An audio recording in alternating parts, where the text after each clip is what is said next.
answer later on. And this session will run until 3:30. We have a really tight schedule, so hopefully later the presenters can deliver it in a concise manner.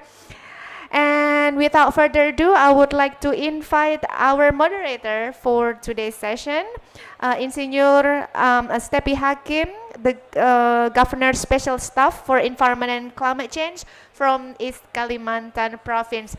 Ladies and gentlemen, please join me to welcome Bapak Stepi Hakim.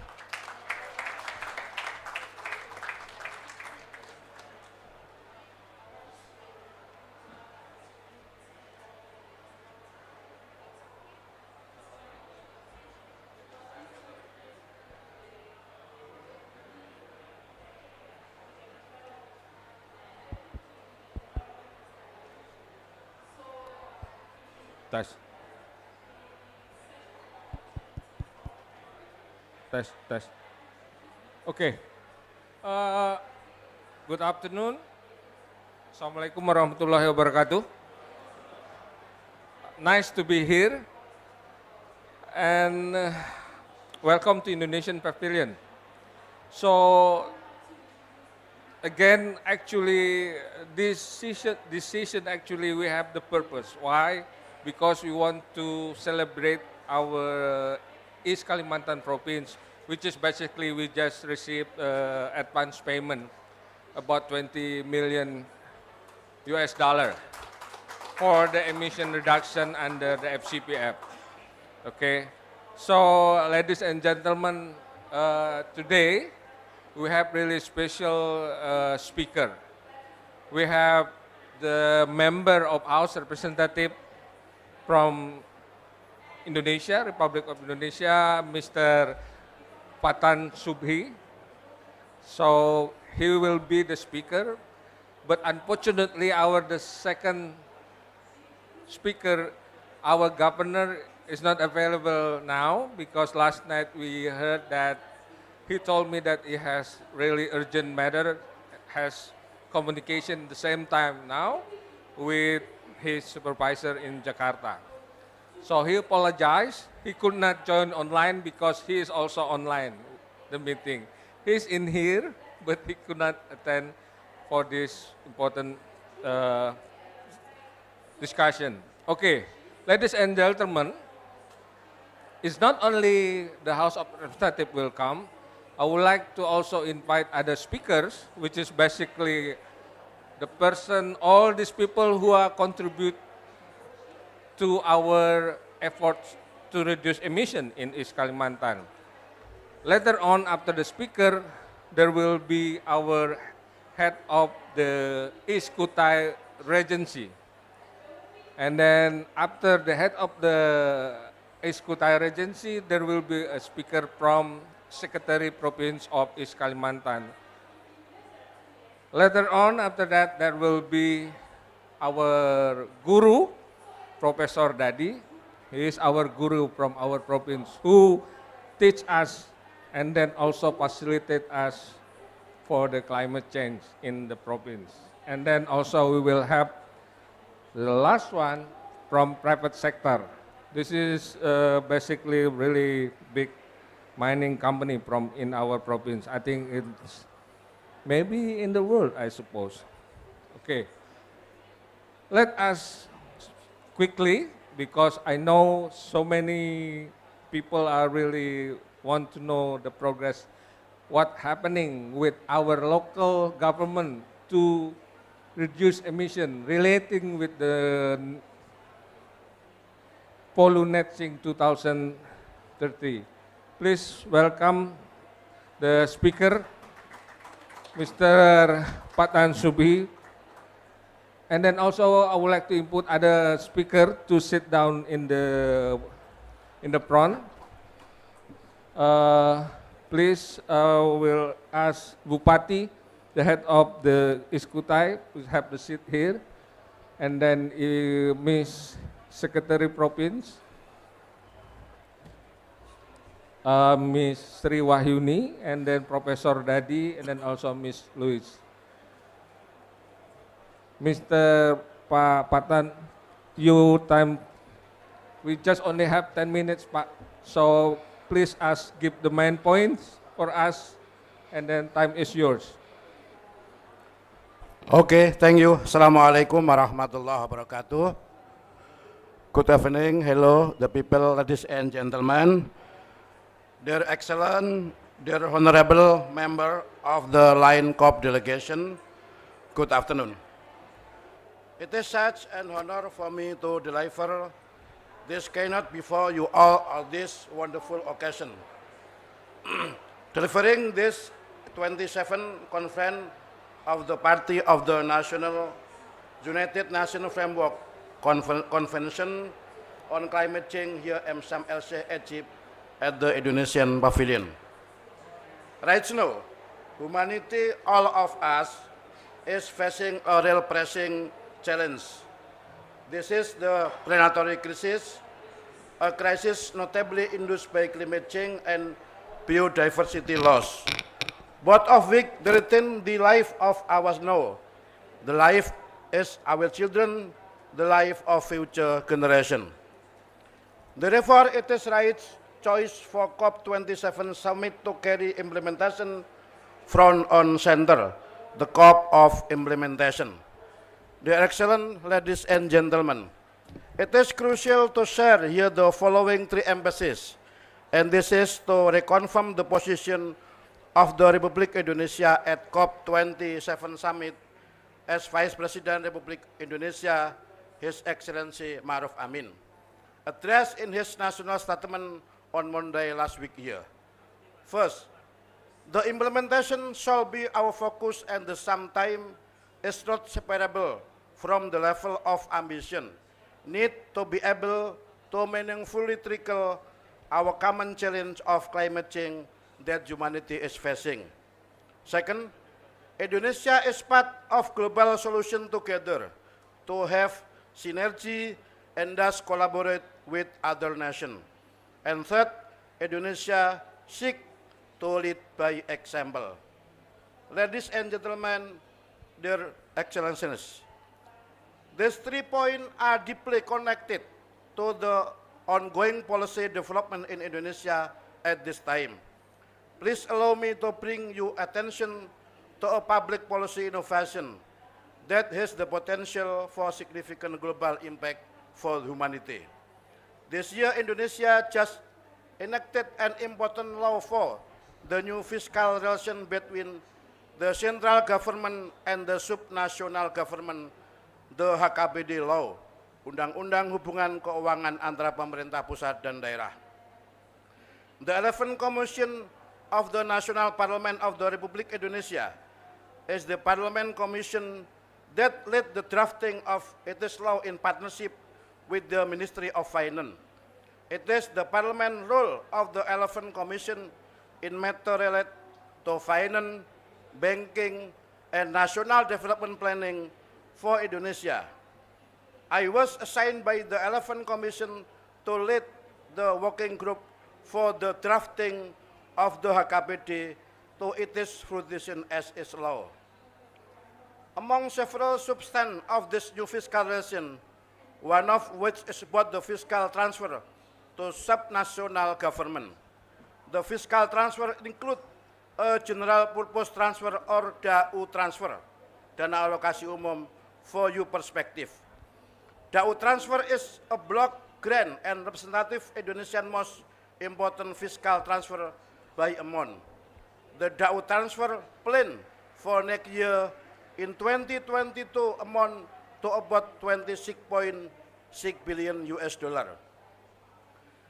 This new fiscal transfer law also entails way to calculate fiscal need of subnational as recipient of the DAU transfer.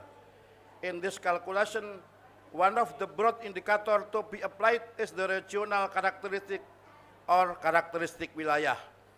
Further indicator under this will be detailed under a government regulation, peraturan pemerintah, which is now in the course of being finalized.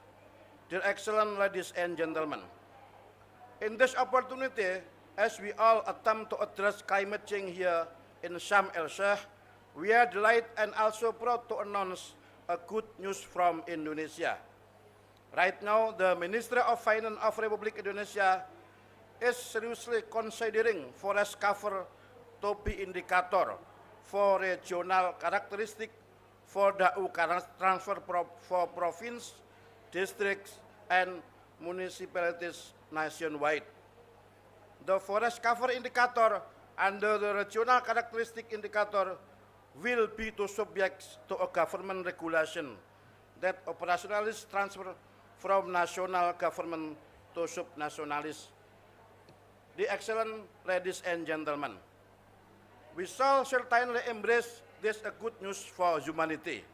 First, Indonesia is home to one of the world's largest tropical rainforests. A protected tropical rainforest at the significant scale should allow us to stabilize global climate given the foremost importance of tropical forest contribution to climate. Second, a fiscal transfer of general purpose like DAU that consider forest cover arranged under a government regulation will position Indonesia as one of the first two countries of the world with India. That is the world's most transformative fiscal transfer policy to protect forests and give incentive to subnational jurisdiction that choose to keep their forests. This regulation will positively have direct impact to 37 provinces and more than 500 districts and cities all Indonesia. Third, the innovation as we see in fiscal transfer policy that consider forest cover is an example and concrete case of leading by example in being part of a global solution. To put in our noble expression, it is a gesture Otuturi Handayani from Indonesia, the word for humanity, for peace, and for prosperity. Their Excellency, ladies and gentlemen, we sincerely hope the board as representative of the 11th Commission of the National Parliament, the representative of the Fractional National Awakening Party, or Fraksi PKB, like same the Green Party, if the National Parliament, we continue to push for this good thing in becoming a concrete public policy, this policy innovation for the transfer that consider regional forest cover can serve an enabler that is well targeted for Indonesia in its effort to save the Folu Netzink in 2030. We also hope that in future policy innovation for general purpose transfer that consider forest cover can be reported to the United Nations Framework Convention on Climate Change as part of the nationally determined contribution of Republic Indonesia. Distinguished and honorable member of the COP delegation, my all collective effort to create a better and sustainable future for our and younger generation receive continued blessing from the Almighty God. Thank you. Wassalamualaikum warahmatullahi wabarakatuh. Waalaikumsalam. Please have a seat, Pak. Thank you very much, Bapak Patan, as the member of our House representative. This is very good news. We will have the forest financing. So it means if there is the province who has a lot of forest cover, then they will receive a lot of money, Pak. Oh, wonderful, wonderful. Wow. So Papua and West Papua, that will have a lot of money then. Including Kaltim, Okay. Okay, ladies and gentlemen. Okay, now I would like to actually, just a moment, I just received many questions here. We have the question actually not only today, the previous day there are many questions about this seminar. So there are some questions for those speakers. Especially this is question for the head of the East Kutai District. East Kutai District, Bapak Haji Adlan Shah Sulaiman, he is responsible to manage the region. But again, all regulation will be up to him. There are some question from him actually. Oh, again, hang on. Okay, there is the question for Pak Bupati or the head of the regency. It's about what is the challenge, Pak, and the efforts, and then also the strategy of the East Kutai Regency to handle climate change. And then what will be the agenda, the next agenda of the East Kutai Regency in reducing deforestation and degradation. This is really related with our effort Folu Netzink 2030. Please, Pak Head of the Regency, you have time, 10 minutes. I'm glad that you can explain to us what will be your policy relating the question. Thank you. Please, time is yours, Pak.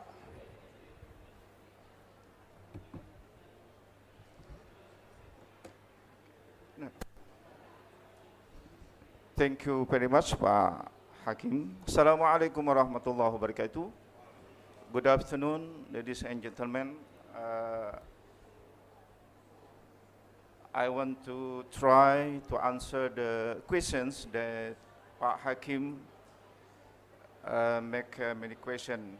First of all, about the challenges, and then about the strategies to handle climate change, and so on. Ladies and gentlemen, the first about the challenges of the East Kutai Regency. The first is monitoring capacity, for the wide covered area in East Kutai Timur Forest in terms of appropriate between the land zone utility, special plan, particularly for protected forest area and other land usage area. This is the first challenges. And the second is community empowering and economic transformation, especially those surrounding protected area. And the third, in East Kutai regions, Indonesian sustainable palm oil and roundtable sustainable palm oil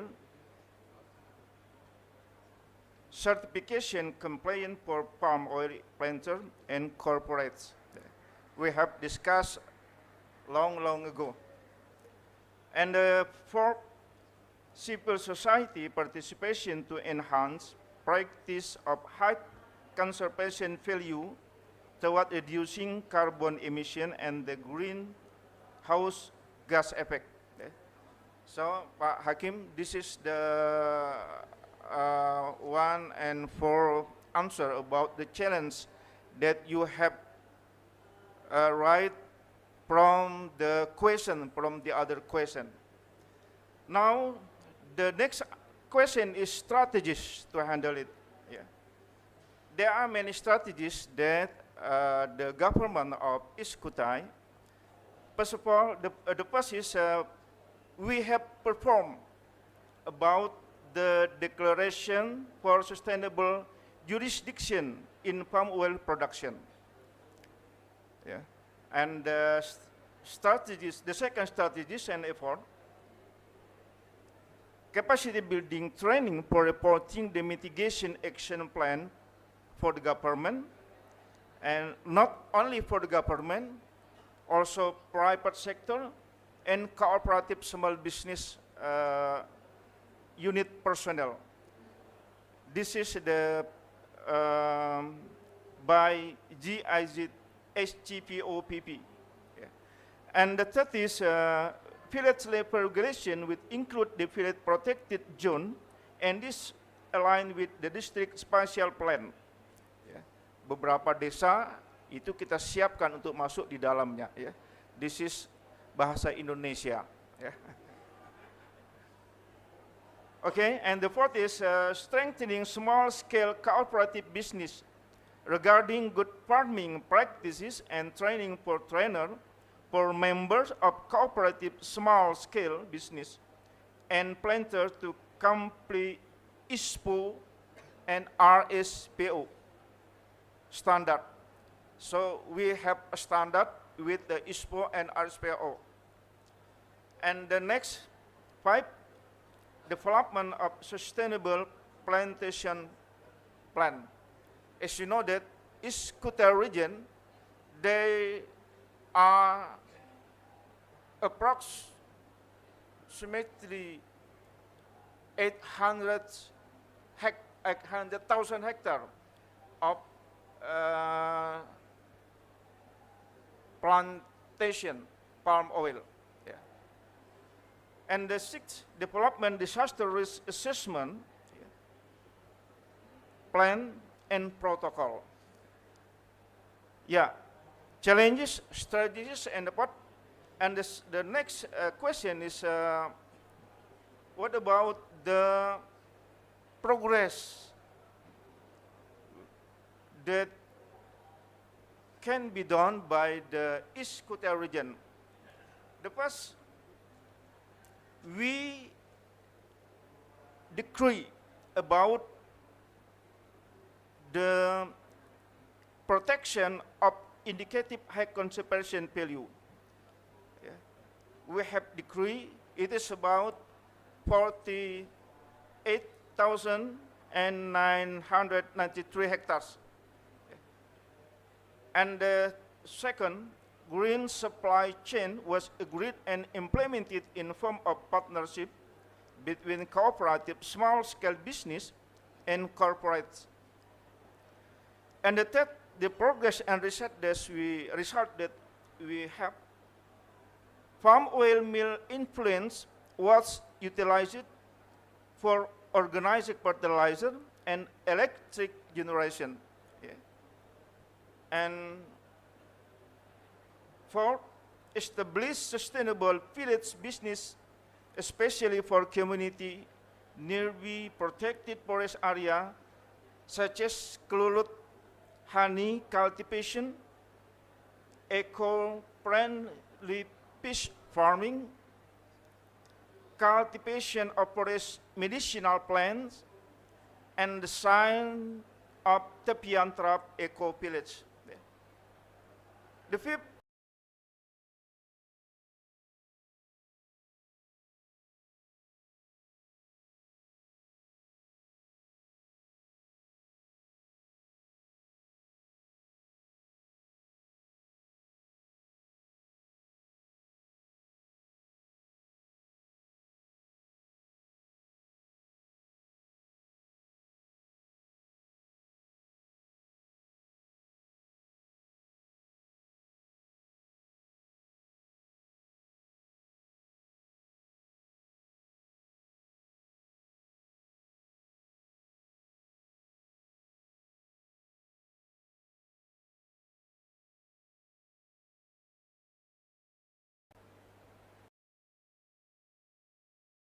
the governor of East Kalimantan province has decree in 2020 number 522.5.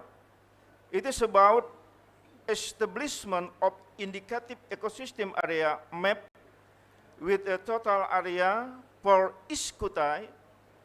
It is about 600,099.110 hectare within 5 sites: Masangat, Wehia, Kars Hulu, Kars Pesisir, and Teluk Sangkulirang. Yeah. And the next East Kuta region was elected as the representative region to implement terpercaya indicator in achieving sustainable jurisdiction. This will be presented before G20 Investment Forum in Bali.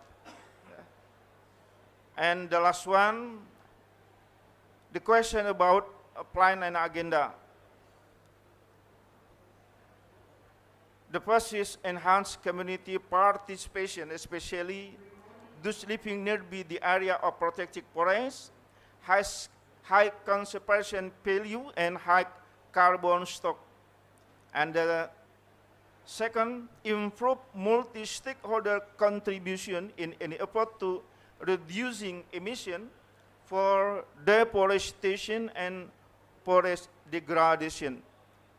And the third, empower community economic transformation, shifting from business as usual to become sustainable income.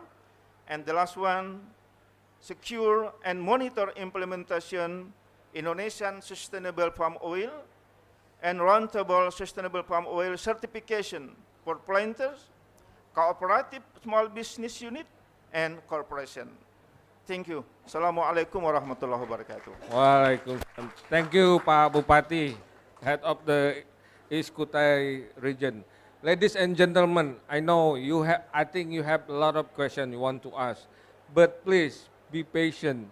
We will have some questions that we will ask them directly. After that, I will give you the time to have the question and then raise your hand, name, and then after that to the speakers. But let me finish first with them. After that, we have some question from you. Okay, the next one that will be Miss Sri Wahyuni. Miss Sri Wahyuni is the Secretary Province of East Kalimantan. She is the highest position of the government official. She is responsible all the regulation administration. So if there is a governor has another duty, then she is responsible. So at the moment now, we have some question. This is basically the question from NGO.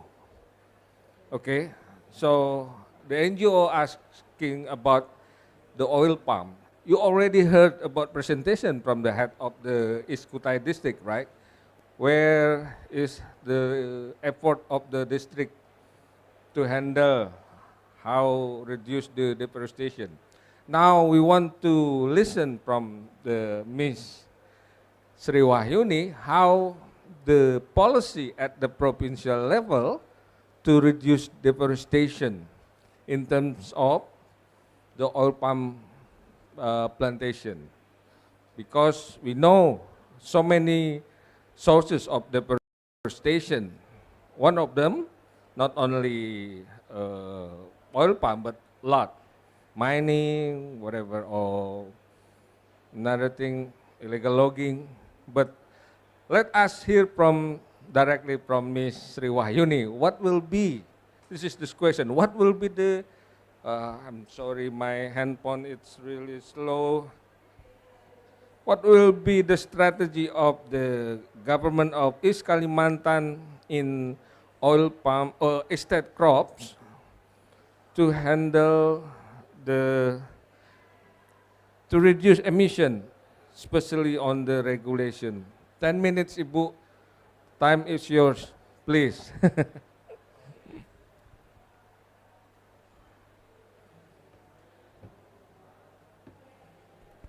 Thank you, moderator. Bismillahirrahmanirrahim. Assalamualaikum warahmatullahi wabarakatuh. Participant, distinguished guests, ladies and gentlemen, to answer the question, please allow me to explain a little bit the experience from East Kalimantan provincial government in the effort to reducing greenhouse gas emission through the management of high conservation value areas, especially in plantation areas. Participant, ladies and gentlemen, East Kalimantan has 1.5 million hectares of plantation, and 89% of these plantation areas are palm oil plantation. And this number is equal to 7% of 16.4 million hectares of palm oil plantation in Indonesia, which make Indonesia as the top countries in the world as a producer of vegetable oil. Now, regarding to the plantation development, we try to address the strategic roles to support the sustainable development, especially in plantation development. And one of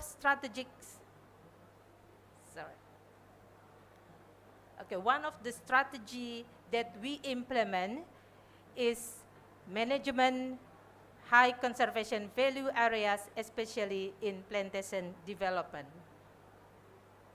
Since 2017 until now, the East Kalimantan province already consistent to stipulate and to implement the policy, the local regulation as a legal protection, as well as inspection, technical procedure for the plantation business actors to manage the high conservation value areas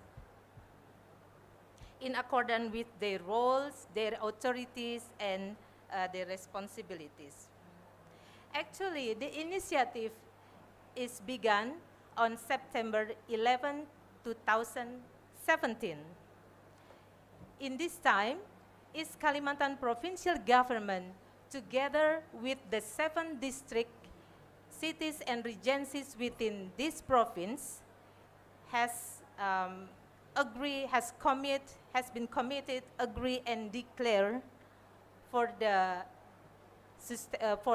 development of sustainable plantation in East Kalimantan province.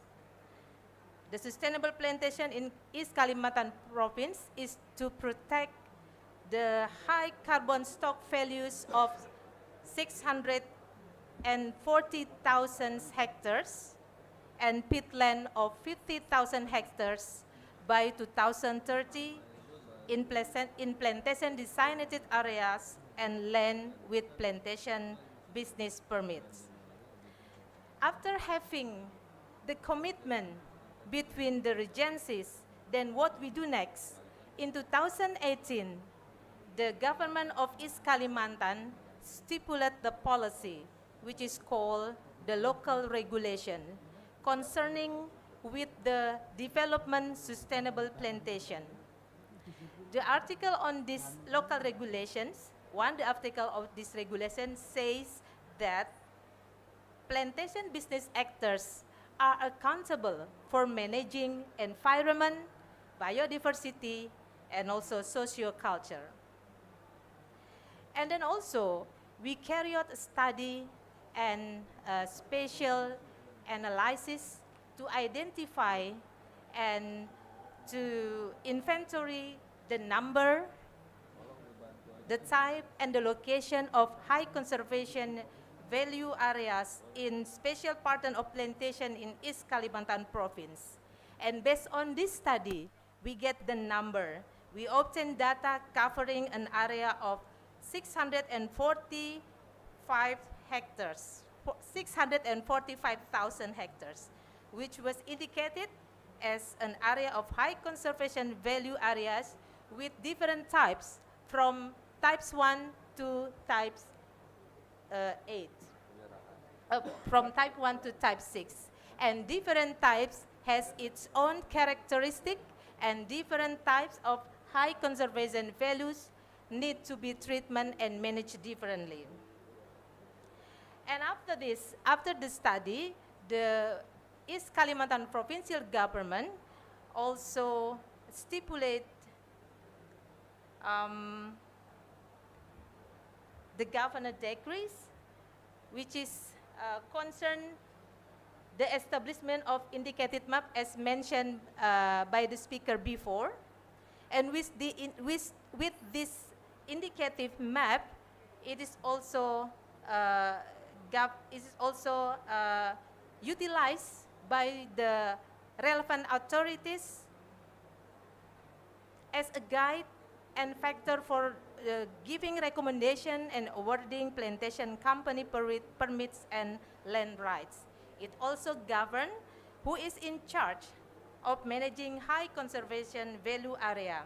In areas without license, then the East Provincial Government has responsible for this area, while in the areas with management permits, the high conservation value area will become the obligation of the concession holder. And then, in 2021, the East Kalimantan provincial government also stipulated another regulation as a policy to support the high conservation value area. This governor regulation concerning on high conservation value area management, which govern high conservation value area indicative maps, high conservation value area management, and monitoring plan till their execution and reporting.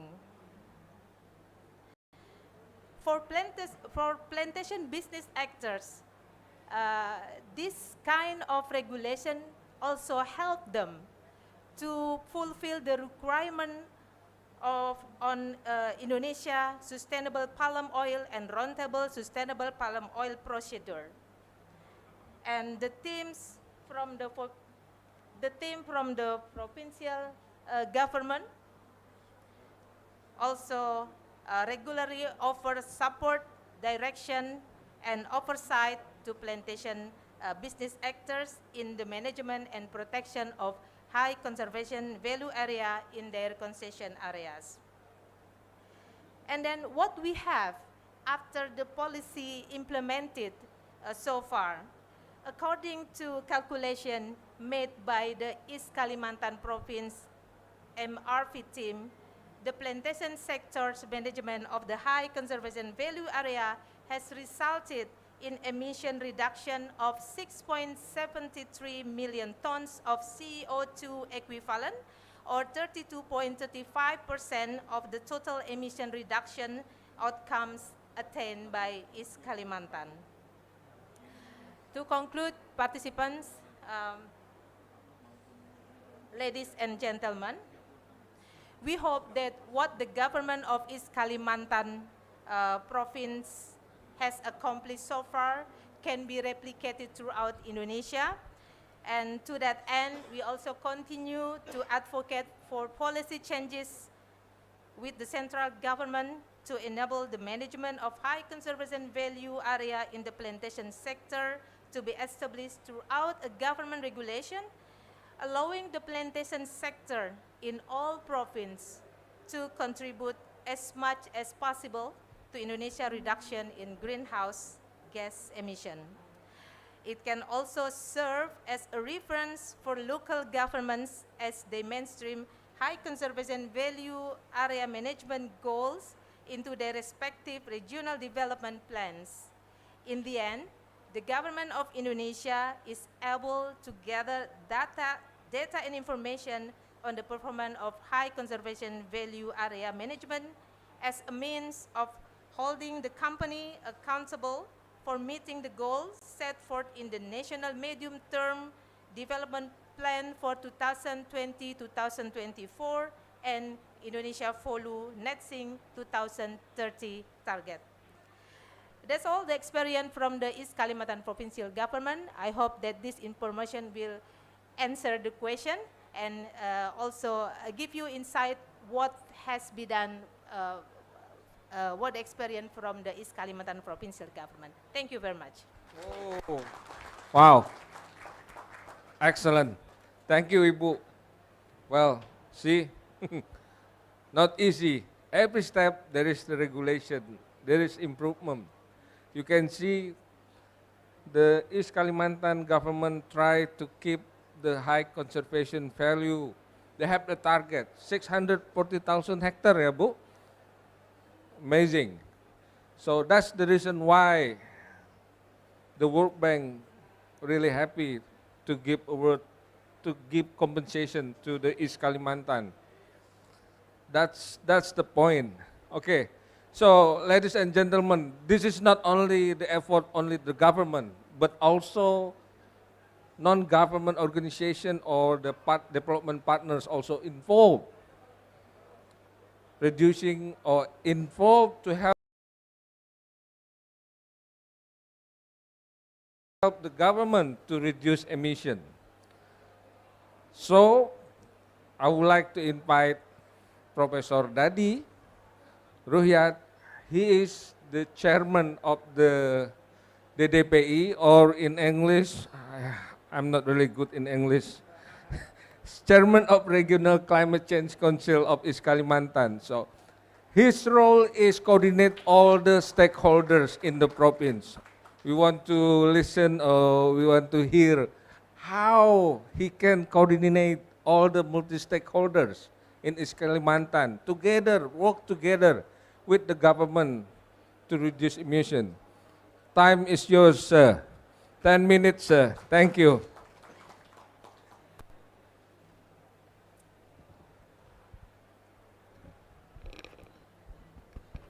Thank you for the questions, Chairman. I will try to respond it. Very good afternoon, ladies and gentlemen. One of strategic steps taken by East Kalimantan provincial government is to establish a coordinating body to reduce greenhouse gases emission.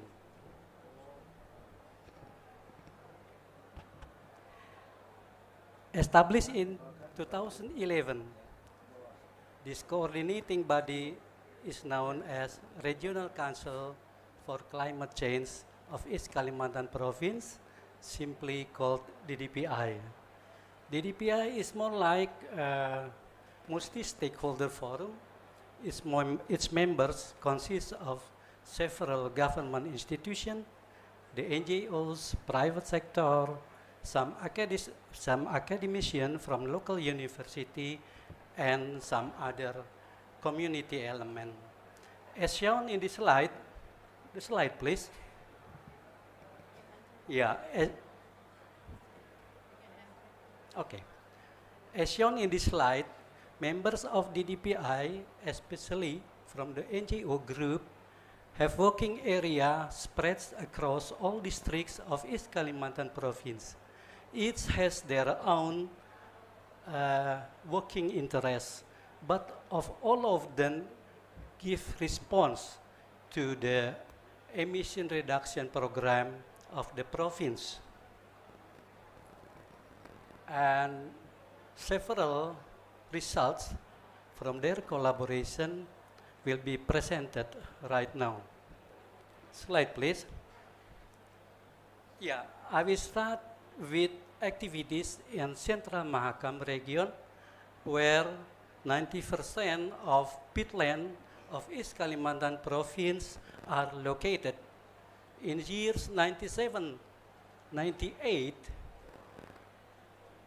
around 95%, around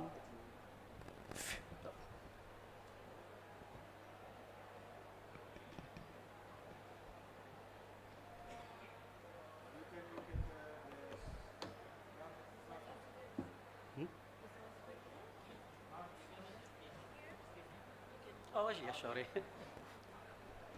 I'm sorry.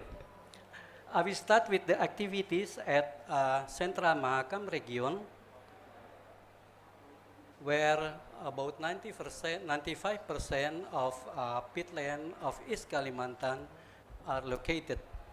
In years 97, 98, peatland in Mahakam region were burned, and through the subsequent development, the degradation is increasing mainly due to illegal logging. GIZ initiated an improvement toward a sustainable peatland ecosystem by involving many stakeholders, including 10 provincial agencies and 6 at district level, also 3 NGOs and 1 university.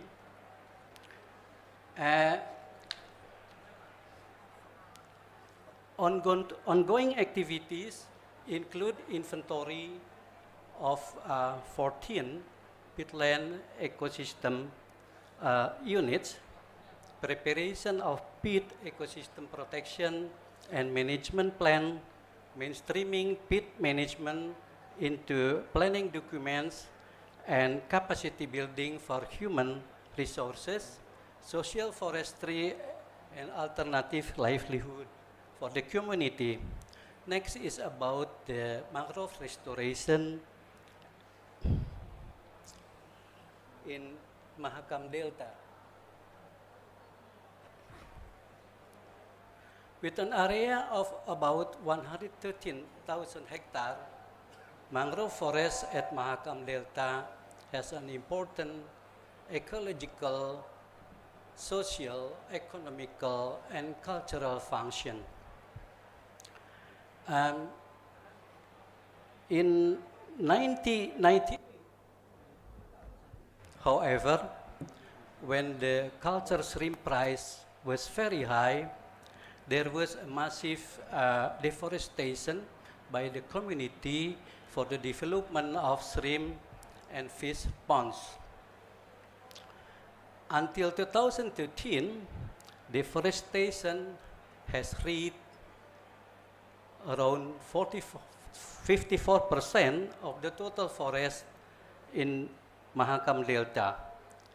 Community farming shrimp is not sustainable. As soon as the pond production decrease, they will move and start to clear forest again elsewhere.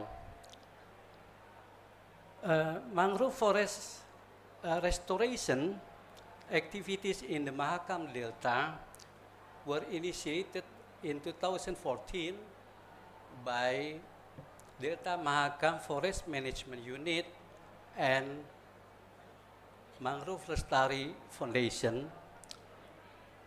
The implementation is in collaboration with many parties, including several provincial government agencies, also local university, especially from the Faculty of Fisheries and Marine Sciences, also some local oil mining companies, and several NGOs.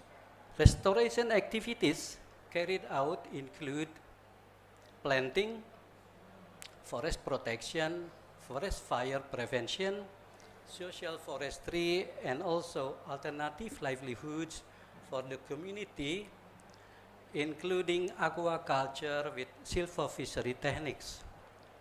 Now I will talk about forest area planning and management of APL in East Kutai district.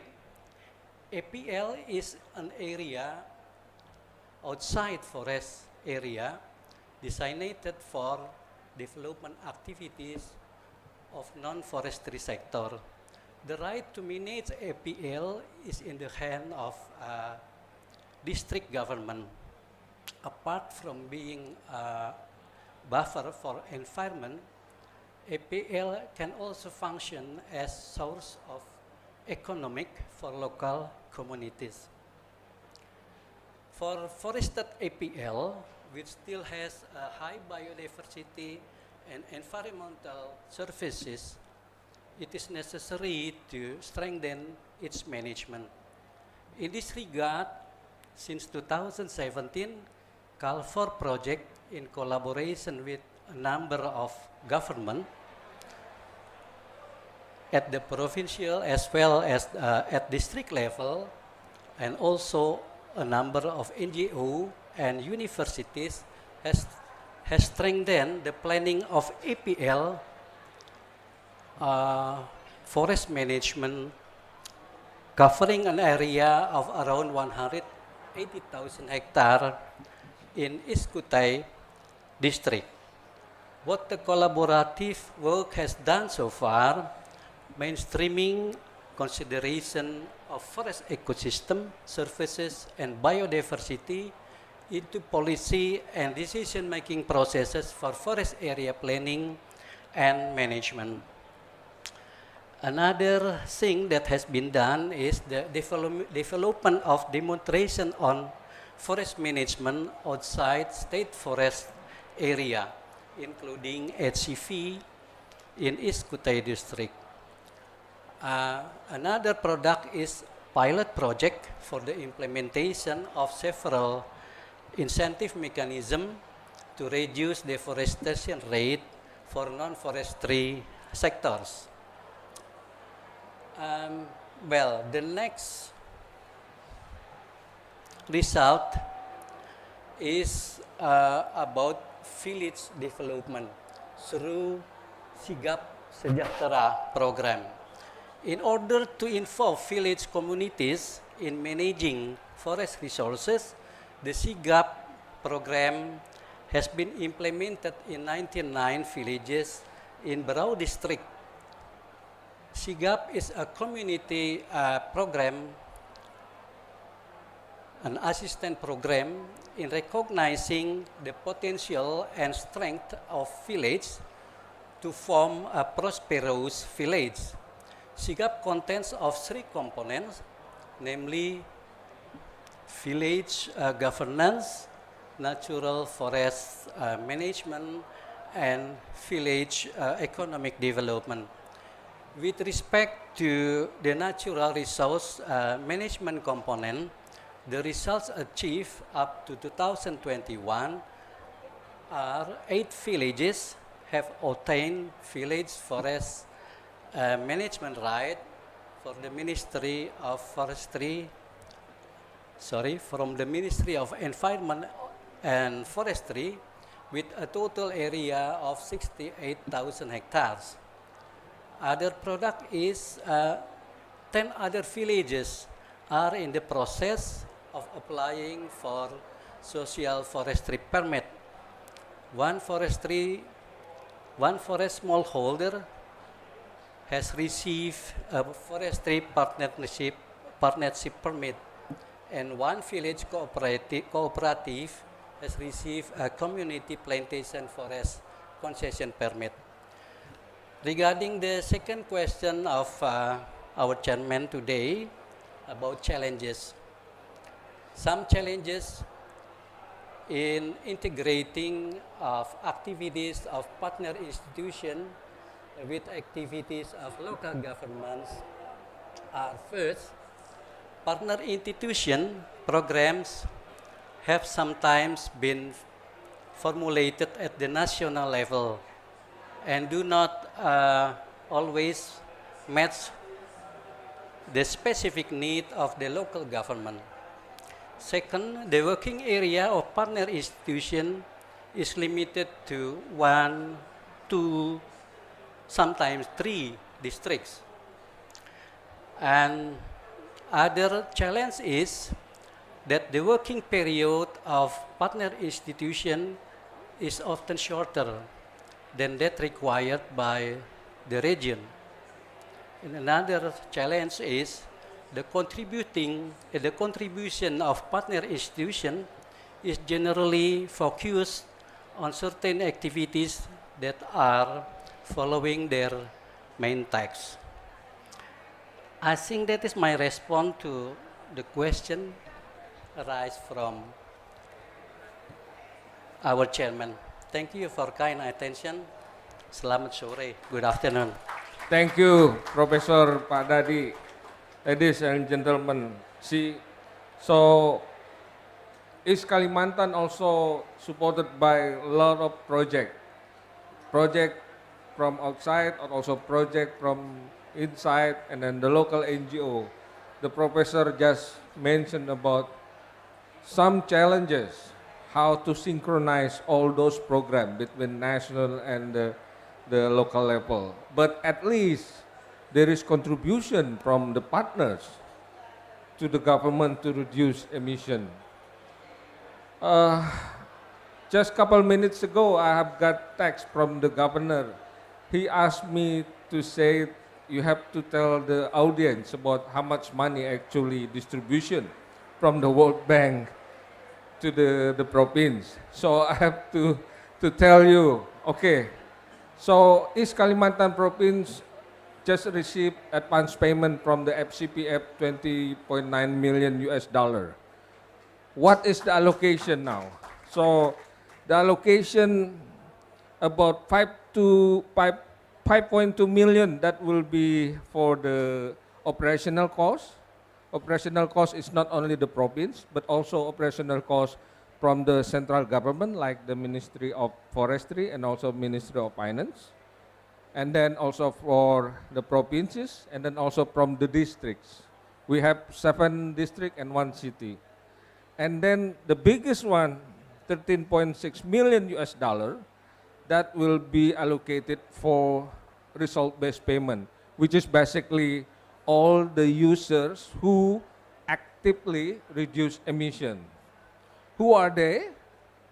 They are like national park, conservation agencies, the forestry service, provincial forestry service, who facilitate the communities, and then also ocean and fishery service, which is basically for the mangrove area, and then also estate crop service.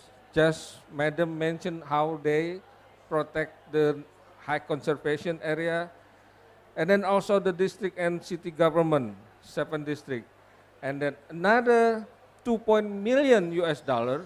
This is basically special for community and indigenous people as award. So the award, basically, this is special for the community who can protect and restore the forest since 2006. So if the villages, they can restore and can prove they can protect the forest since 2006 until now, they will receive the reward from the from the provincial government. So that's the message from the government. I have to tell the audience how the money that will be used for the beneficiaries. Okay, the last one we have Mrs. Louise. She is from the private sector. She is from mining. The question is, how mining contributing to emission reduction? Let's see, we want to hear what is the role of the Kaltim Primaco, not Kaltim Fried Chicken, eh? Oh no, okay, so Kaltim Primaco. 10 minutes, Miss Louise, yours time.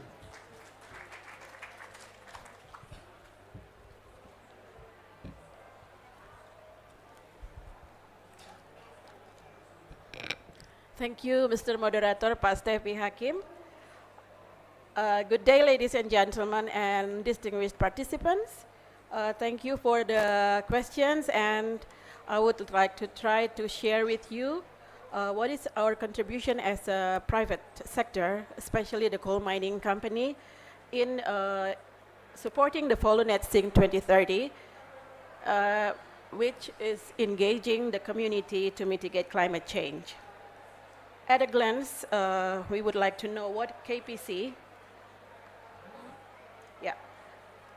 KPC is a coal mining company located in East Kalimantan province, specifically in East Kutai Regency, with 61,000 hectares of operation area, permit until 2031.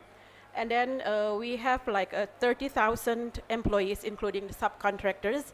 And also, there are 27 villages in the surrounding districts, 4 sub-districts, which is in the Ring 1, and 250,000 populations in the 27 villages. And we have a commitment of $5 million US per year for the community development activity. Yeah, the mission and policy on climate-related mitigations from fuel efficiency and carbon absorption by revegetations in 2020 only, total GHG reductions is 91 million ton CO2 equivalent. And we have like an internal environment management innovations, including the energy, water, air, biodiversity, hazardous and non-hazardous waste. And next one. What is our position in the role of the global climate change agenda? Actually, we are one of the stakeholders, as mentioned earlier by all of these speakers, that we are one of the stakeholders of the East Kalimantan governor and also the East Kutai region, that we especially engage in mining as part of the stakeholders of this government to support the Green Growth Compact launched actually by the governor in 2016. It's to support the Folu Netzink 2030 as an important part of national determined contribution. The company becomes a global partner in reducing emissions caused by deforestation and forest degradation through sustainable management that is covered by the principles of the good mining practice. Actually, the good mining practice is a sustainable legacy for the advancement of local communities and global communities through its responsible coal mining operation for sustainability. We continue to the next explanations that to support the climate change mitigations, especially in supporting the GGC in East Kalimantan, the corporate and community engagement in climate change mitigation include the collaboration with local partners, subcontractors, and the village near mining operation area. We have the Proclaim Climate Village program and restoration rehabilitations, also cultivating local trees, needs seeds for the reclamations, and coordination with regional emergency response and rescue team to mitigate the forest and land fires. Okay, these following are corporate efforts in collaboration with the community to help reduce emissions, especially in the Folu Netzink 2030. Through the program, we have seen here that's 6 programs, especially the first 3 one is related with the waste management. It is the Village Community-Based Waste Management Movement Program, Integrated Eco Waste Program, and Village Women Empowerment Program in Climate Village, and also the Local Plant Seeds Program for reclamations. We also have the mangrove rehabilitations and with the community and the Kutai National Park and the Forest Fire Rescue Team. One of each program that here, first program is the community waste-based management. This is from the scheme that we can see the program using the Sustainable Development Program paradigm and environmental leadership as a key approach, character building the house of community character development. Then it has key goals of multiplication agent, community mobilizing agent with 3 outcomes, which is the eco-waste management model, the eco-health community model, eco-enterprise business model. And those give impacts of the replica model of the Kampung Bersemi pilot project with key benefits to quality improvement community life of Sangatta City. In the right area, in the right slide, you can see that the diagram here shows that environmental benefit of trees planting in several villages in 2 municipalities around the Ring 1 of the operation area, and the social involvement of all community level. This involves school kids. We involve also 30 schools, and also no plastic bag actions in 4 city markets. Involve the 1,070 volunteers in the villages, and also generating of region regulation about the waste. And in economics side, we have the waste banks, recycle of plastic and newspapers, composting centers in 2 locations. And the process here, as you can see, it is campaigning, assisting waste sorting, crafting of recycled waste materials, and also some community events like a competition of clean environment. And the second is the Sangatta City Waste Incinerator, actually the integrated eco-waste program for the Sangatta City. As we know that before this program was conducted, we have a 70 ton per day waste of the city. And as you can see in the diagram, that the resource of the city is waste coming from the households and all the facilities. And then using 30 to 50 tricycle riders, it is actually community. They go into the incinerator, and the waste is divided into organic and non-organic. And the organic one is going for the community also, to be used as compost and maggot. And then in the non-organic, going to the furnace, and the bottom ash can be used as paving blocks used by the community operating it. So actually the benefit of this program is reducing 70% of the local waste in the city not going into the final dump, which is actually 30 kilometers northern of the city itself. In 2023, we are holding with the government also, and also with the community, of how to reduce and start the downstream effort of reducing waste from homes in some pilot areas. We go to the climate village. It has a roadmap from 2010 until 2025. In the initial stage, we do the enhancement institution management, and then assistance to community learning, visit and making a composting house, plant cultivations and waste bank, and also in collaborations with the government and corporates and community. And by next 3 years, we hope that there will be a self-sustaining and to be replicated to other villages. Here we can see also the other community-based waste management integrated programs. Actually, this program initiated by the waste problem itself that is used as an opportunity by a group of youth not working and looking for ways to be managed, which then produce compost and is distributed in the sustainable food house of Dasa Wisma.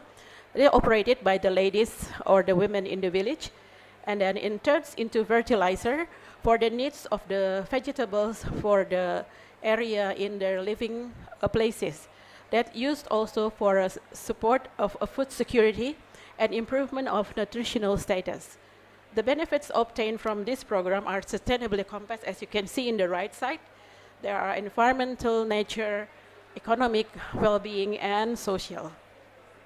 And then the next program is the local plant seeds for the reclamations. Actually, this program has been running for 15, 16 years, where we engage with the local community, partnering with them to develop local plant seeds so that they can absorb by the companies for the reclamation in the mining, in the ex-mining area. So its sustainability compass shows that local seeds are conserved, economically it becomes people's income, and had reduced unemployment. There is an improvement in life and other social benefits, providing education for local school children to appreciate local seeds by finding and preserving them. And the next one is restoration and rehabilitation of the mangrove. During the last 1-2 years, we are actively involving the local Kutainese group and also the village people to support the GGC CAL team to carry out the restoration and rehabilitation of the mangrove. As you can see that like 10,000 trees we planted this year and also last year. We have a lot of stakeholders' involvement in planting the mangrove to restore and to rehabilitate them. And lastly is the mitigating the risk of forest and land fires.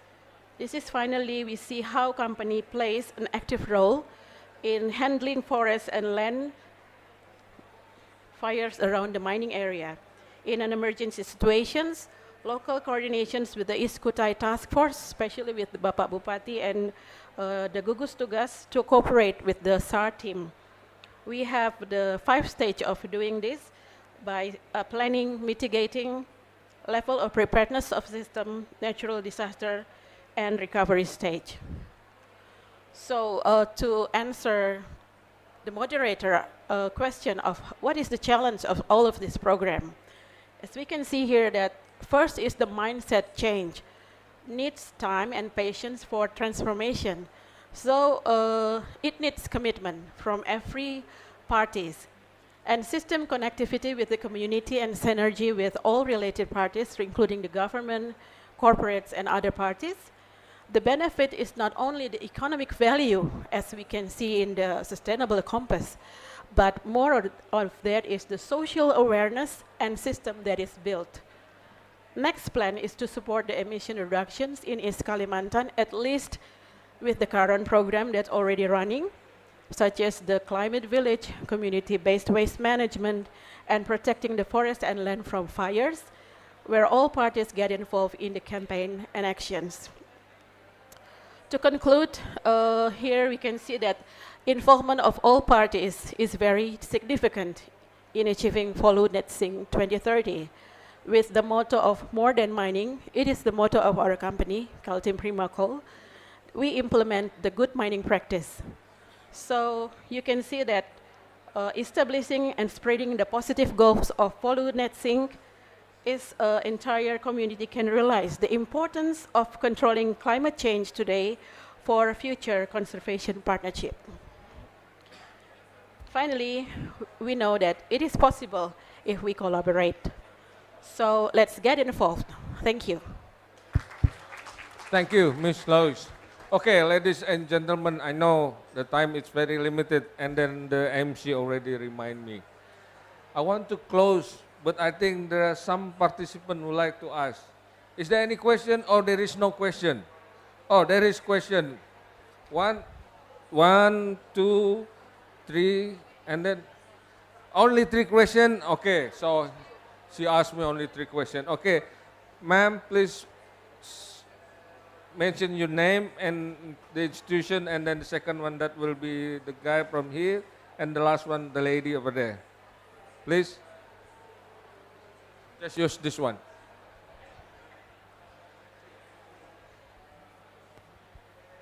Hello, my name is Sahar Hussein. I'm from the Iraqi environment. Hello, my name is Sahar Hussein. I'm from the Iraqi Minister of Environment from the National Climate Change Center. I ask about the high value area. I don't know if this area is classified from the UNESCO, like a protected area or heritage area or not. And also I ask about why you are treatment the forest land and like mitigation benefits, and also about how reducing, but you don't think about it like adaptation benefits. What the adaptation sector? Why you don't talk the forest like in Iraq we treat the forest land like mitigation and adaptation sectors, but every slide and presentation that you have, you treatment the forest like mitigation sectors. I ask why you don't look for adaptations. Thank you. Your name, sorry, Hussein. Sahad Hussein. Sahad Hussein. Okay, thank you. From the Ministry of Environment. Second one, Miss, not Miss, Mr. Okay, my name is Setiawan from Indonesia. Very excited. The all presenter already present to all of us about the contribution and participation between province government, regency government, and also NGO and also private sector. Very excited, and probably we applause for the presenter or presenter. The question very simple: how to create and then collaborate between private sector with the regency, because Luis already explained about the challenges, because the government is the mandatory for the to develop regency. How to collaborate about this program to about the emission, reducing emission. Thank you. Your question will to address to Ms. Luis. Okay, and you to, sorry. Sorry, you talk about the fires. Okay, I ask about these fires happened because the increasing of temperature in your Indonesian and the drought, or because human activities, the activities of local peoples in this area. Actually, your question to whom? To Ms. Luis or to everyone? Everyone can answer your question. Okay. The last one. The last one. Please, the last one. Thank you so much. First of all, I'm Rosita from C4Alls, and also from Indonesia, but I'm here for delegated for the UN Energy. I want to ask, I want to congratulate to the East Kalimantan, congratulate for the first ever carbon the decisions that you get. We are so proud also have a woman leader here. I'm so admire from the Ibu Sri Wahyuni. But I want to ask something that all the your presentations, call it the private sector and government sector. I'm curious, how about the East Kalimantan government involve the ingenious people to the table of the policymaker?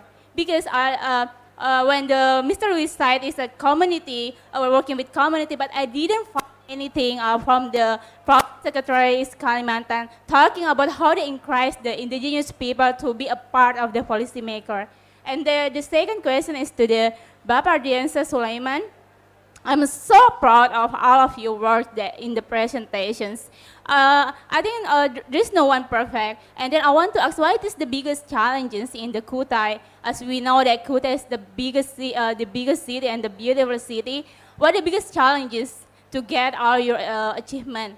Thank you.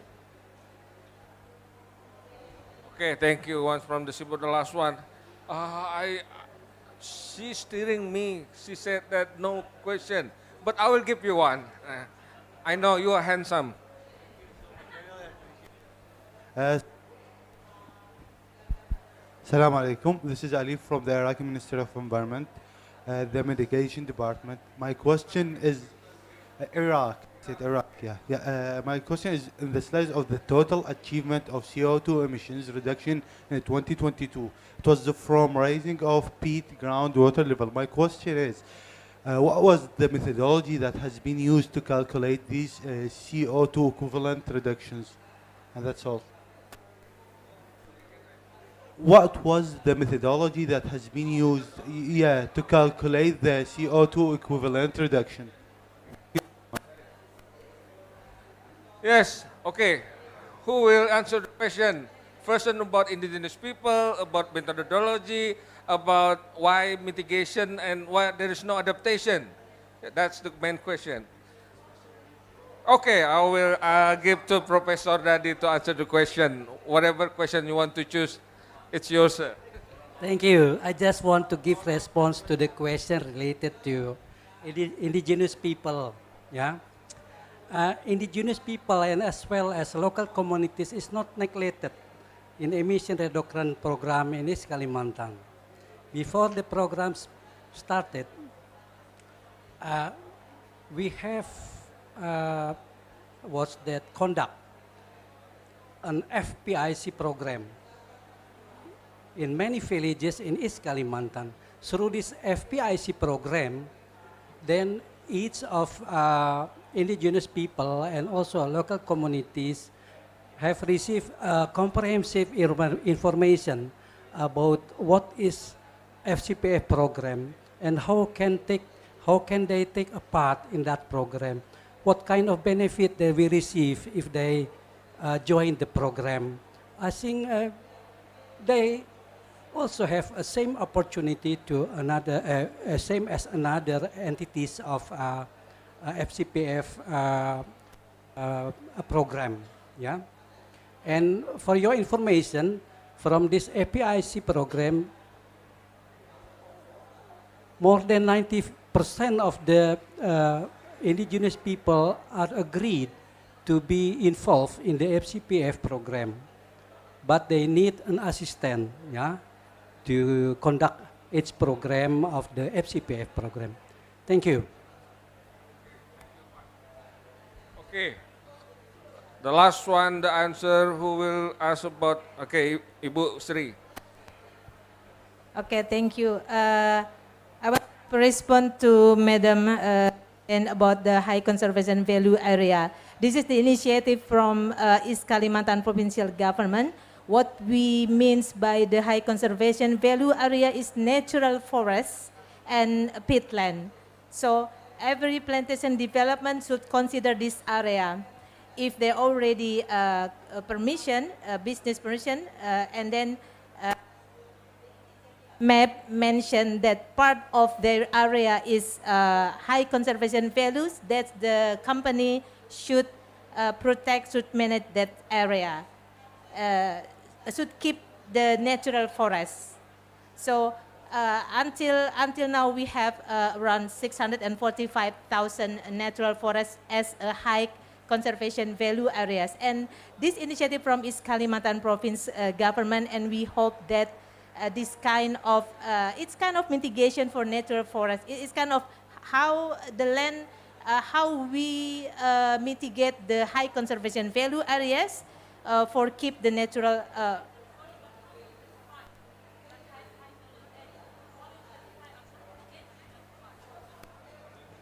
okay.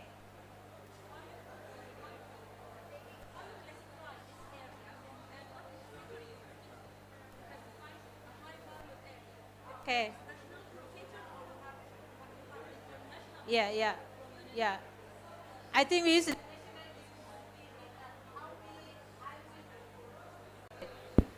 how we identify the high value, the criteria of high value conservation area. We use the national indicators, yeah, yeah, but because this is initiative from, yes, we use the national indicator for this. Yeah, thank you. Okay, so that's the indicator. So basically, you have to follow what the national government decide the indicators, right? So that's 640,000 hectare. Actually, it's not the total. It's the area inside the private companies. Okay, so the company who has license, oil pump license, they have to conserve the high conservation area. The standard determined by the national government. But not only the government consult with the stakeholders, including NGO, academia, so they decided the indicators. And then they have to follow that instruction, comply the standard. They have to maintain the area where they indicate the high conservation value area. So that's the commitment. Okay. The last question, I can answer your question actually. You can just visit FCPF website, the World Bank. So we follow methodological framework from the World Bank. So all the calculation, all the methodological approach that are inside of the website, the FCPF, the World Bank, Forest Partnership Carbon Facility. I cannot remember the stand for, but anyway, yes, you can see that there is the methodological framework, and then there is clear instruction how you do it. But if you have difficulties, you can consult with me. I can go to your country. No worries, we can help each other. So this is the message from us to the world. We can save the world. You can get compensation from the carbon, okay? This is the proof. East Kalimantan proved the world. Okay, that's all from me. Thank you very much. Thank you to the speakers. I will give it to the MC, please. Thank you very much. Assalamualaikum warahmatullahi wabarakatuh. Waalaikumsalam warahmatullahi wabarakatuh. Thank you, Pak Stepi, and also distinguished speakers. May I have you in the center of the stage to take some pictures, and would like to invite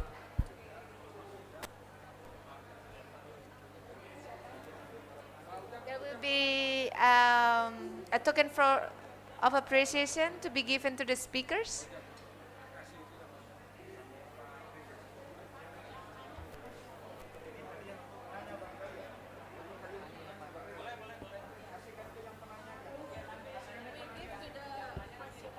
There will be any, nanti ada juga.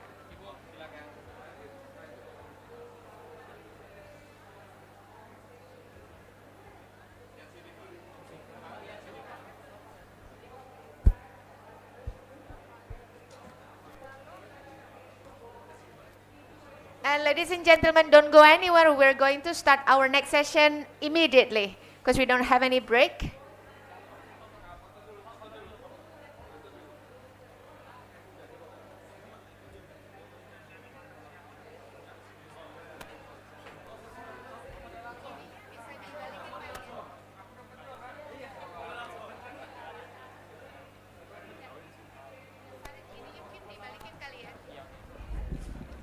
All right.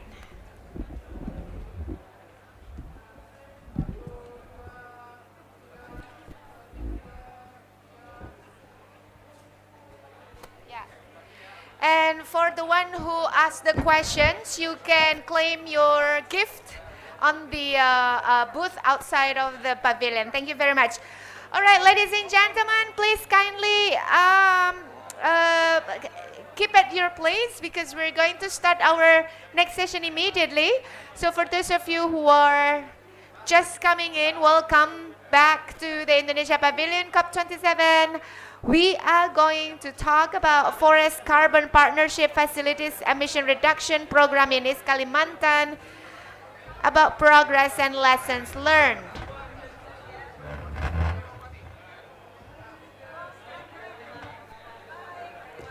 And I would like to invite the audiences to please kindly be seated.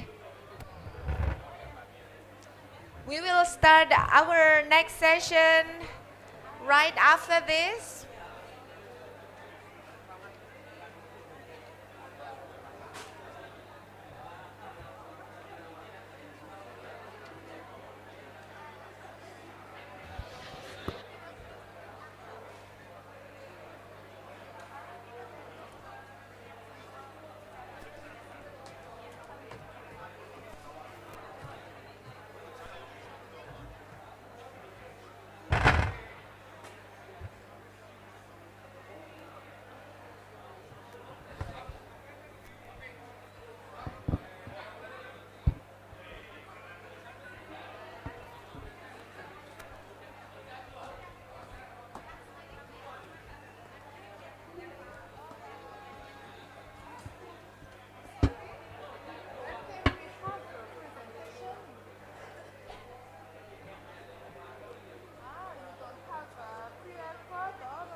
Welcome to Indonesia Pavilion COP27.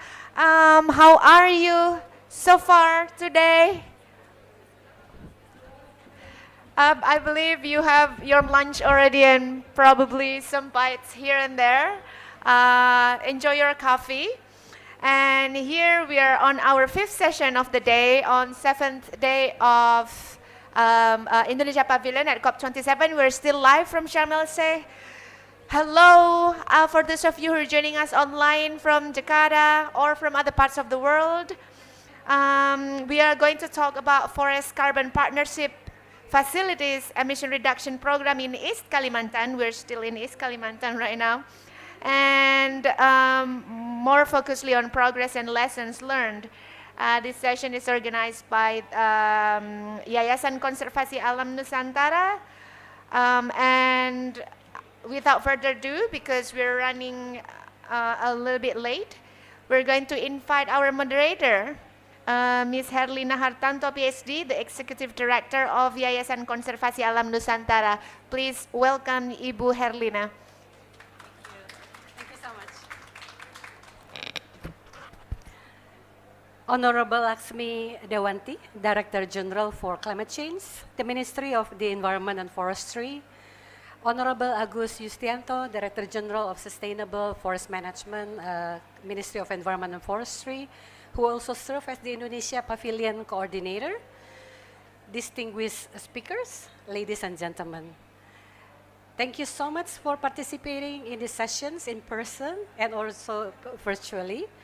It's an honor for me to welcome you all to these sessions. So the Forest Carbon Partnership Facility, Carbon Fund, is a global partnership of the government, businesses, civil society, and the indigenous peoples organizations focused on REDD+. In Indonesia, the program aims to reduce at least 22 million tons of carbon dioxide equivalent between 2019 and 2024. Early this month, Indonesia received an advance payment of $20.9 million, which made Indonesia the first country in the East Asia Pacific region to receive such payment. So, if you want to learn more about what FCPF is all about, the journey that the Indonesia and East Kalimantan have undertaken, the key success factors and lessons learned, you come to the right sessions. And we indeed have a line of great speakers today, and I would like to invite them to come to the stage one by one.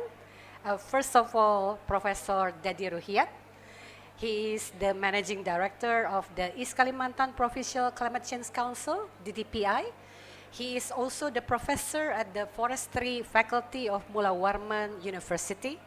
He holds a PhD degree in social science and forest nutrients and master degree in silviculture. Professor Dadi, please come to the stage, Prof. Thank you. We also have Mr. Andre Aquino joining us virtually. He is the lead environment specialist at the World Bank. Based in Jakarta, Indonesia, he works as the program leader for sustainable development in Indonesia and Timor-Leste. Andre has nearly 20 years of international experience in natural resource management and environmental issues. Andre, hi Andre, good to see you. Can you hear us okay? Selamat malam. Selamat malam, Andre. Thank you so much for joining. Then we have Reni Cortez, the Global Director of Natural Climate Solutions, NCS, with the Nature Conservancy, providing strategic leadership and coordinations of NCS field teams. And prior to her current role, Reni was the Conservation Director of the TNC Global Program on Conservations in partnership with indigenous people and local communities, and the Chief of Party of the Mexican REDD+ program. Welcome, Reni. Last but not the least, we have Maria Elena Herrera Ulgade, the Forestry Engineer and National REDD+ Strategy Director with the National Forest Financing Fund of Costa Rica, FONAFIFO. With more than 20 years of experience in the forestry sector, she has been part of the Costa Rica's negotiating team for the World Bank FCPF, Green Climate Fund, and the LEAF Coalition's initiative. So a very warm welcome to Prof. Dadi, Pak Andre, Reni, and Maria Elena. And thank you so much for taking the time to participate in the sessions. We are also honored to have Ibu Laksmi Dewanti, our keynote speaker, who's going to give us a context of the Indonesia's government's commitment and policy on climate change mitigations and REDD+, and the general overview of the FCPF implementations in Indonesia. Without further ado, Ibu Laksmi, please.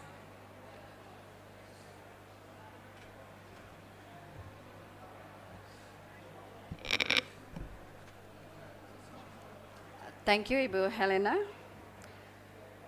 Assalamualaikum warahmatullahi wabarakatuh. May Allah bless, mercy, and peace upon us. A very good afternoon, distinguished delegates, all the panelists, speakers, ladies and gentlemen. Indeed, it is my pleasure for being here with you today on the occasions of the Indonesia Pavilion Workshop on Forest Carbon Partnership Facilities, Carbon Fund, Emission Reduction Program in East Kalimantan, Indonesia.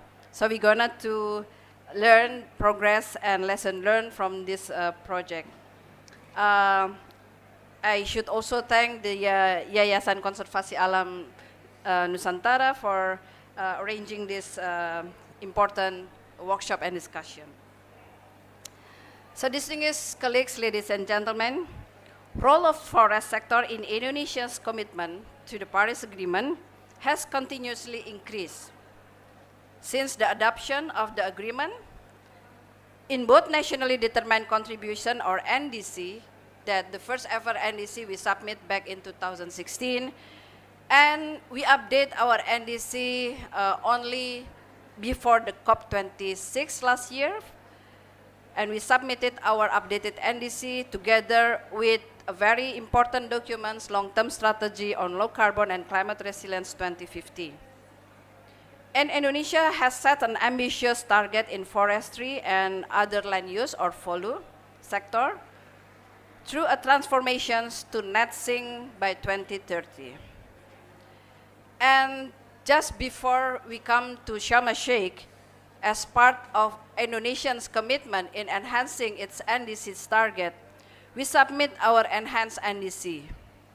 And in the enhanced NDC, Indonesia has increased the national target on emission reduction from 29% to 31.89% for the unconditional scenario, and from 41% to 43.2% for conditional scenario with the international support. So among this target, forest and land use contribute 17.4% to 25.4%. So it's very significant for Indonesian NDC. Of course, we would like to achieve the target in Folu sector through forest rehabilitation, mangrove restoration, and peatland management. Among mitigation action in forestry, REDD plus play an important role in achieving our NDC and most importantly to achieve our Folu Netzink 2030 targets. So dear colleagues, ladies and gentlemen, Paris Agreement acknowledges the importance of policy approaches and positive incentive for REDD+. We are talking about Article 5, where parties are encouraged to take action to implement and support, including through result-based payment based on the existing framework already agreed under the convention. For Indonesia, the result-based payment is already part of our carbon pricing policy. Last year, we issued the presidential decree on carbon pricing to support the NDC's target. So, result-based payment is part of the 4 mechanisms that we implement and we promote to be implemented in Indonesia to support our NDC. In the context of REDD+, Indonesia had gradually progressed in REDD+ implementation from readiness, transition, and has entered the full implementation since 2014. With a long story of engagement in REDD Plus negotiation at the international levels and the implementation at the national levels, Indonesia has shown the ability to achieve REDD Plus objectives. Despite REDD Plus huge potential in Indonesia, its implementation is challenging institutionally and methodologically. Indonesia has addressed these challenges, including through many things and many efforts, especially when regard to the fund or fund management. Indonesia then established so-called Indonesia Environment Fund back 2019 to ensure that the money received by Indonesia from the result-based payment will be delivered to all the beneficiaries and to all the stakeholders that contribute to the achievement of the target. We also putting into effect regulatory measures which support REDD Plus implementation and continuous improvement of the methodological structure, such as the MRV framework system, our national registry system, safeguard information system of REDD, and also the investment plan of REDD Plus for Indonesia. Distinguished ladies and gentlemen, from the past few years, Indonesia has received commitment on REDD Plus result-based payment, namely from Green Climate Fund and bilaterally from Norway for pre-2020 results. FCPF Carbon Fund in East Kalimantan Province for result, I think it's already mentioned by the moderator, with 2019-2024, and the biocarbon in Jambi Province for the result between 2021 to 2025. So we are so much believe that the REDD Plus and the result-based payment mechanism, it's implementable and it's such an incentive for our effort in Indonesia, especially in the Folu sector. The implementation of the FCPF-CF in East Kalimantan has made a very encouraging process.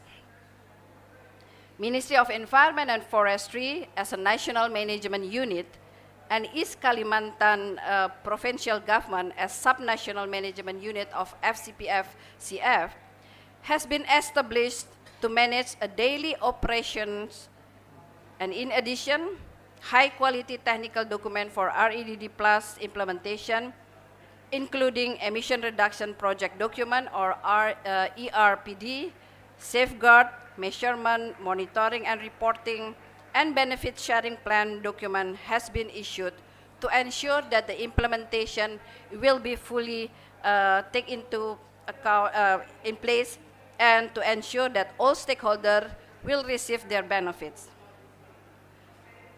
From the signing of the emission reduction payment agreement back in November 2020, it was agreed that the East Kalimantan province will reduce a total of 22 million tons CO2 equivalent.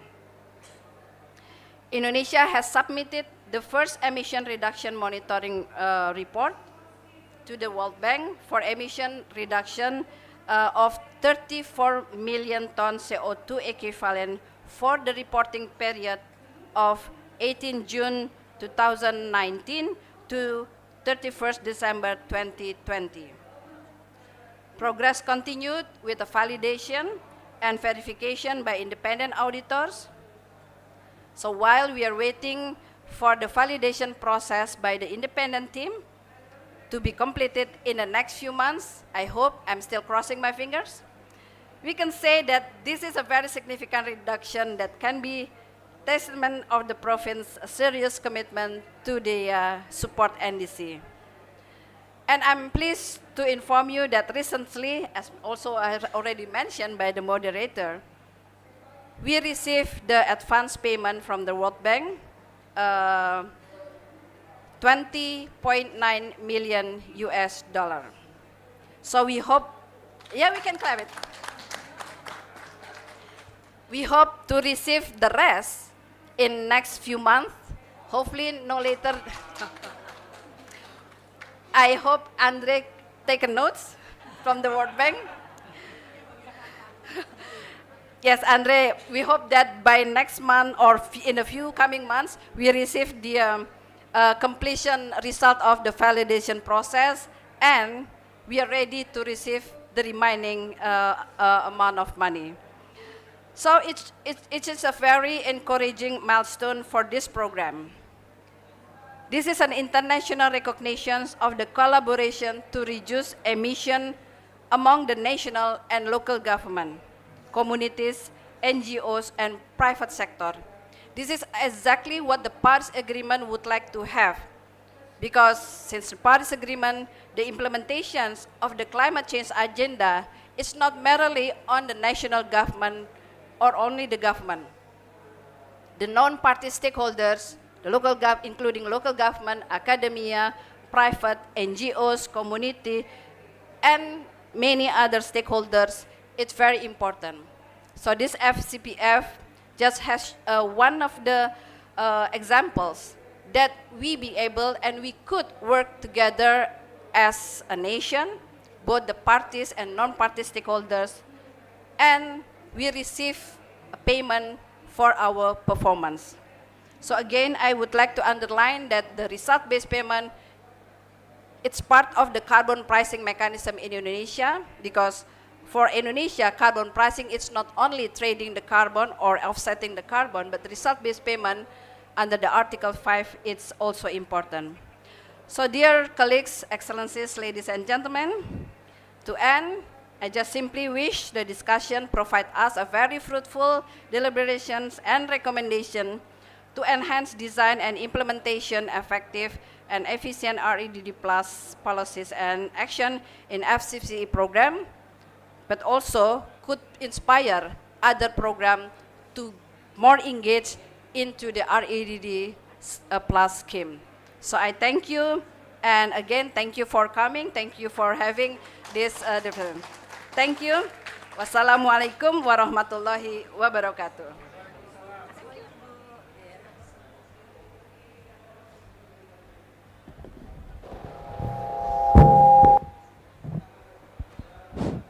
So thank you so much, Ibu Laksmi, for providing such an excellent overview for our discussions with the panelists. So to kick off our discussions, I address the first questions to Prof. Dadi. So Prof. Dadi, first of all, congratulations for all the great progress made so far. Back in 2015, East Kalimantan actually started designing the emission reduction strategies, then followed by the implementations. Could you share with us one or two emission reduction strategies that contribute the most to the emission reductions? And second, what are the challenges that you face in the implementation of those strategies?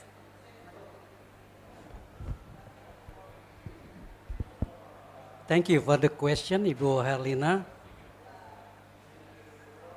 Some of strategy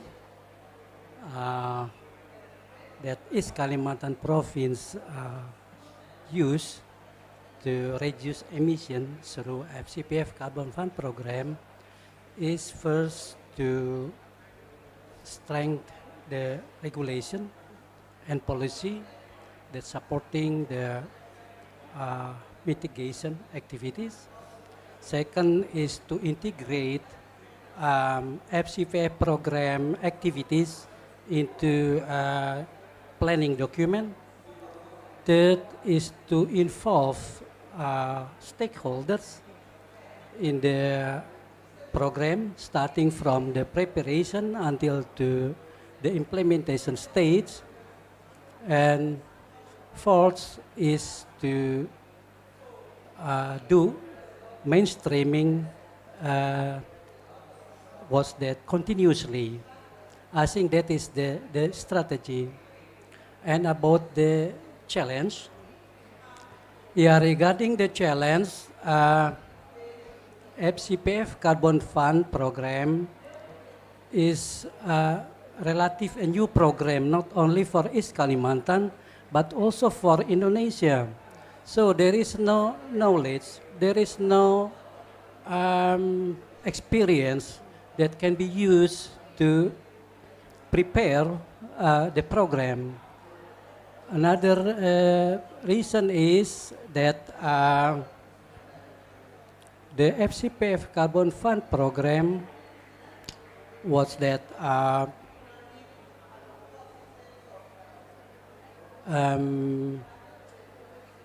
I mean, this program is a jurisdictional program. So the preparation must be done not only at the province level, but also at the district level, even through also the village level. Another challenge is that the FCPF Carbon Fund program is a result-based payment program. This means that to implement this program, Kalimantan province must provide its own funds. And if the program is not success, there will be no compensation for the cost incurred. I think that is a big risk that have to face the East Kalimantan province. Yeah. Thank you so much, Prof. Dadi. So it seems that you have quite a complex challenges, yeah? But I think the progress show that it's good that you have many stakeholders in East Kalimantan that work together with the government to implement the program. And I think one of the stakeholders is actually NGO, yeah, Prof. Dadi, yeah? So I think this is a good segue for me to ask Rainy from TNC. And I understand that the Nature Conservancy is a member of the FCPF Participants Committee, right, Rainy? And TNC, together with, through its local partner, Yayasan Konservasi Alam Nusantara, has also been supporting East Kalimantan government in implementing the FCPM. So could you explain to us what actually the motivations of TNC to be involved in the processes? And based on the implementations, what do you see as the key success or achievements? Yeah, thanks, Herlina, and thanks for having me here on the panel. Yeah, TNC was motivated to participate in the FCPF for several reasons. I'll just share a couple. The first one was that the FCPF provided the opportunity to really test out how a carbon market might work. So when we first started with this initiative, like a decade or so ago, the carbon market was really small. There was only a few pilot projects, and especially in the forest and land sector, it was just a really emerging area. And so the FCPF really allowed that chance to test out how a market would work, what the challenges would be, what the successes would be, and allow us to sort of innovate and adapt in a more controlled environment. The second thing that really motivated us to participate was the readiness funding, because the professor just shared with us the challenges that governments face when they have to actually do a lot of the upfront investments in MRV systems, safeguard systems, benefit sharing systems, all the FPIC processes, and then the actual hard work of reducing deforestation on the ground. All of that before they have any guarantee of payment in an emerging, uncertain market. And so the readiness funding of the FCPF was really, really important and attractive to us because it provided both of those elements of that upfront finance paired with an opportunity to get paid for result-based payments later. And so that's why it was a really innovative space that we really wanted to support and get involved in. And I think so far it's been successful. We see the advanced payments today to Indonesia. And of course, there's tons in Indonesia, a lot of issues. And so to get over that bar, I think is just a huge success story for everybody involved. Thank you so much, Renee. So it's good to know what actually motivates TNC, yeah, Prof. Dadi, to participate, and also the role of NGO in the FCPF implementations. So let me turn to Pak Andre. I hope that Pak Andre is still online. Can we have Pak Andre on the screen? It's working, Bu. It's working? All right, good. So Pak Andre, you have been actively participated in FCPF East Kalimantan implementation processes. What are the key lessons from the East Kalimantan FCPF program? And since you're also involved in other World Bank programs, how does it compare to other programs that the World Bank support? For example, the one in Jambi. Thanks, Bu Erlina, Bu Ami, Padedi and colleagues from Costa Rica, from FONAFIFO and TNC. First, my greetings from Bali, where the G20 is happening, and this progress actually is recognized even here, and a bit generates a lot of excitement among partners to further support Indonesia in its trajectory towards Folu Netzink. So it's highly exciting, and I would even say inspirational, right? That these results of East Kalimantan have been recognized at this point in time. I take note of Buami's challenge. As Buami knows, we also worked together to make sure that this advance payment would be fast-tracked, and this counted with the support of the FCPF. So maybe one thing I would like to mention here is the FCPF. The World Bank is the trustee for that, but it's really a partnership of developed and developing countries with several nations actually, right, providing the funding that comes to the RED Plus countries, including Indonesia.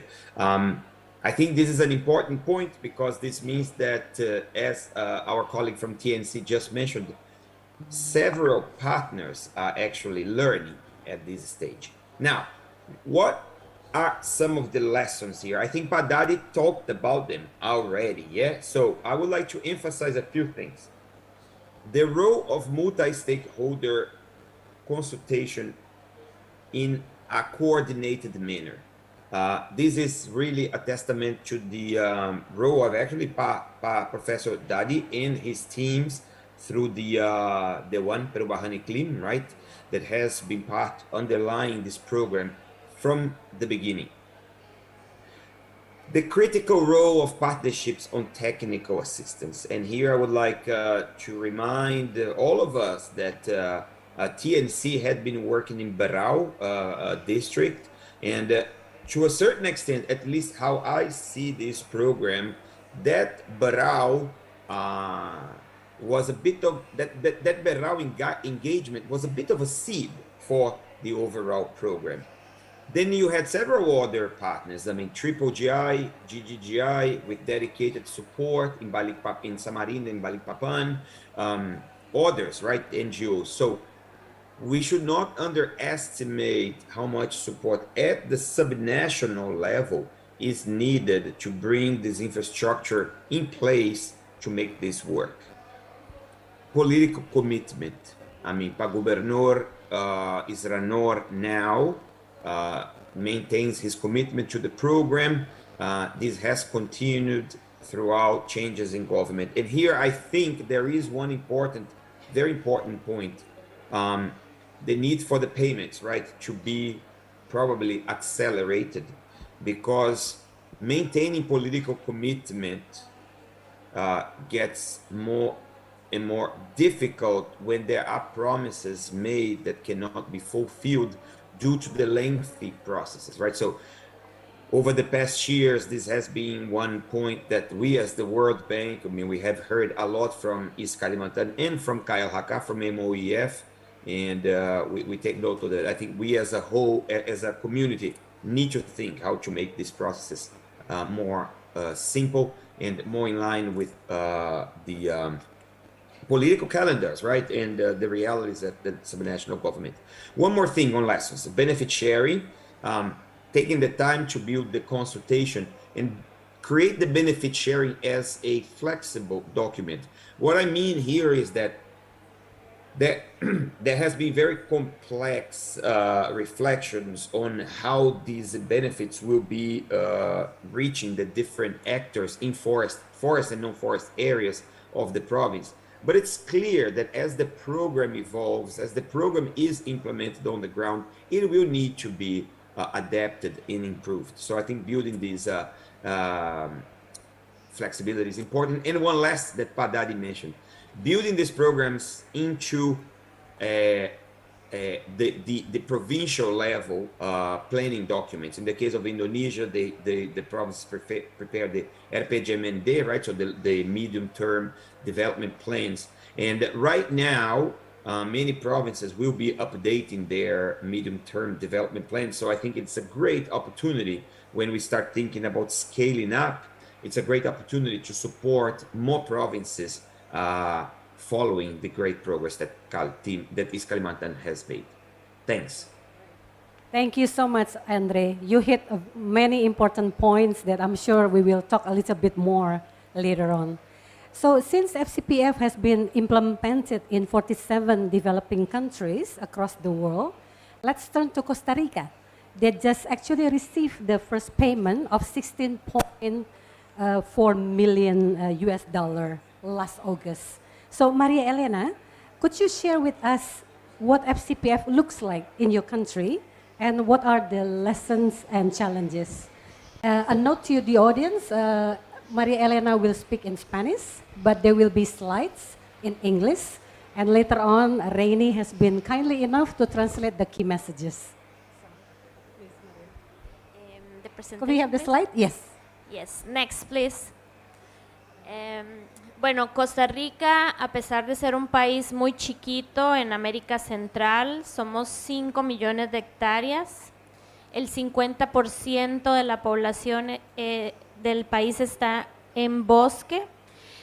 Y parte de las lecciones aprendidas es que a pesar de que en 2005 Costa Rica viene diciendo que hay que reconocer el bosque como una actividad, es una paradoja que hoy por hoy Costa Rica necesite tener que demostrar acciones nuevas porque las anteriores no son reconocidas. Una lección muy importante fue el readiness con el FCPF, porque a pesar que teníamos la experiencia de implementar el programa de pago de servicio ambiental en el país y tener áreas silvestres protegidas, no teníamos bien claras cuáles eran las capacidades y los vacíos para implementar RED. Y el readiness vino a fortalecer la gobernanza, a crear un comité director, a crear grupos de trabajo con pueblos indígenas, a tener más claro el rol de la mujer en un plan de acción, a crear capacidades, a implementar el consentimiento libre, previo e informado, a tener claro quiénes eran los dueños de las reducciones de emisiones, porque en el país hay dos sectores, el público y el privado, a trabajar bajo un precio de la tonelada, bajo un estándar de requisitos, bajo costos de transacción. Entonces todo esto nos enseñó el readiness, tal vez para dejarlo aquí y luego para decir la otra Costa Rica is a small country, 5 million hectares, but 50% of it is in forest cover. And it's a kind of a paradox because Costa Rica from 2005 already had strong role in protecting their forests, but they still needed RED Plus readiness funding. And so they actually had to have, the readiness funding was very important for Costa Rica because they had to put in a number of systems in place.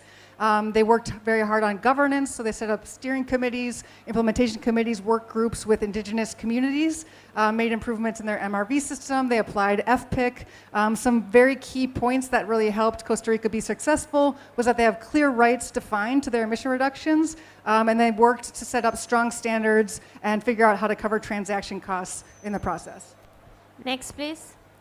Y es algo muy importante para nosotros y es que RED en el país está posicionado en el marco de política nacional, está en el Plan Nacional de Descarbonización, está en la contribución determinada, está en la política de trabajo de género, en la política de pueblos indígenas. Promovemos la participación y la inclusión de actores, tenemos un sistema y hemos ido mejorando la robustez de información en el monitoreo y promoviendo la inclusión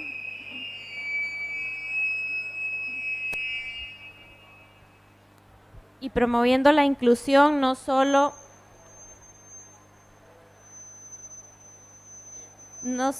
promoviendo la inclusión de otros servicios ambientales y la distribución de beneficios equitativa e inclusiva.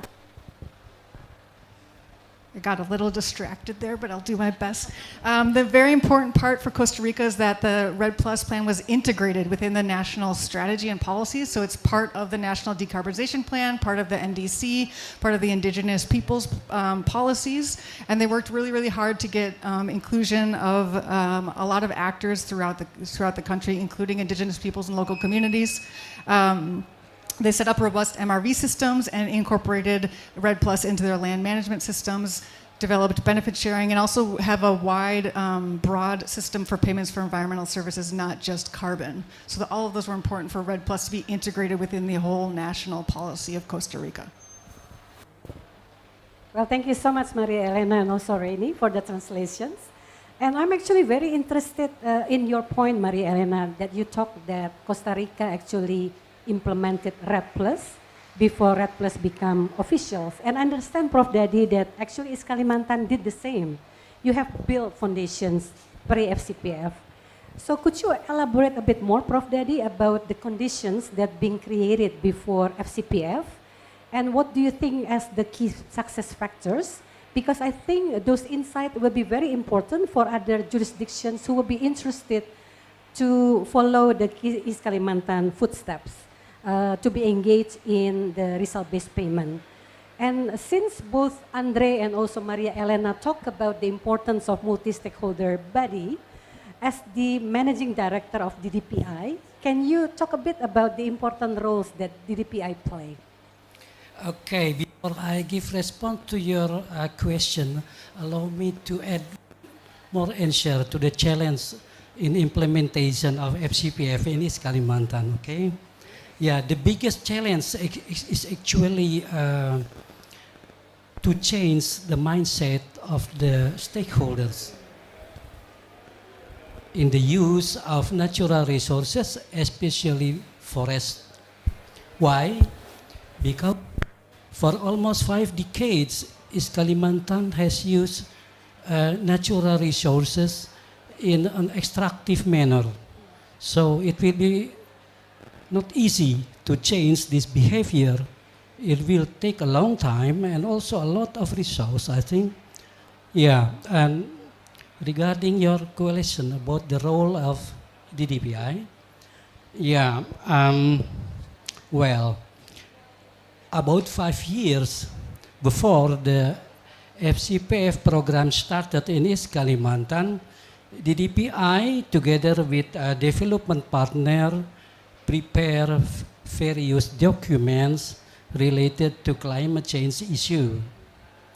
These documents were then used as basis for the development of FCPF program design, which relies on the solution to address root causes of deforestation and forest degradation as a primary source of emission in East Kalimantan.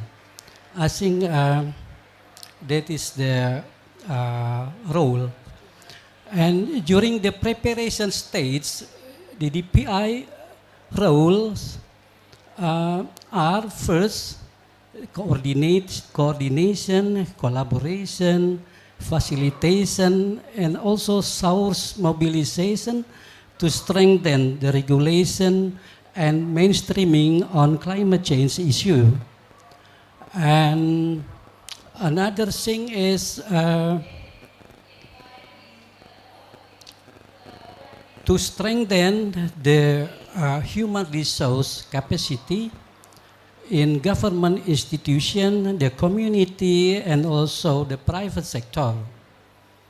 And another role is to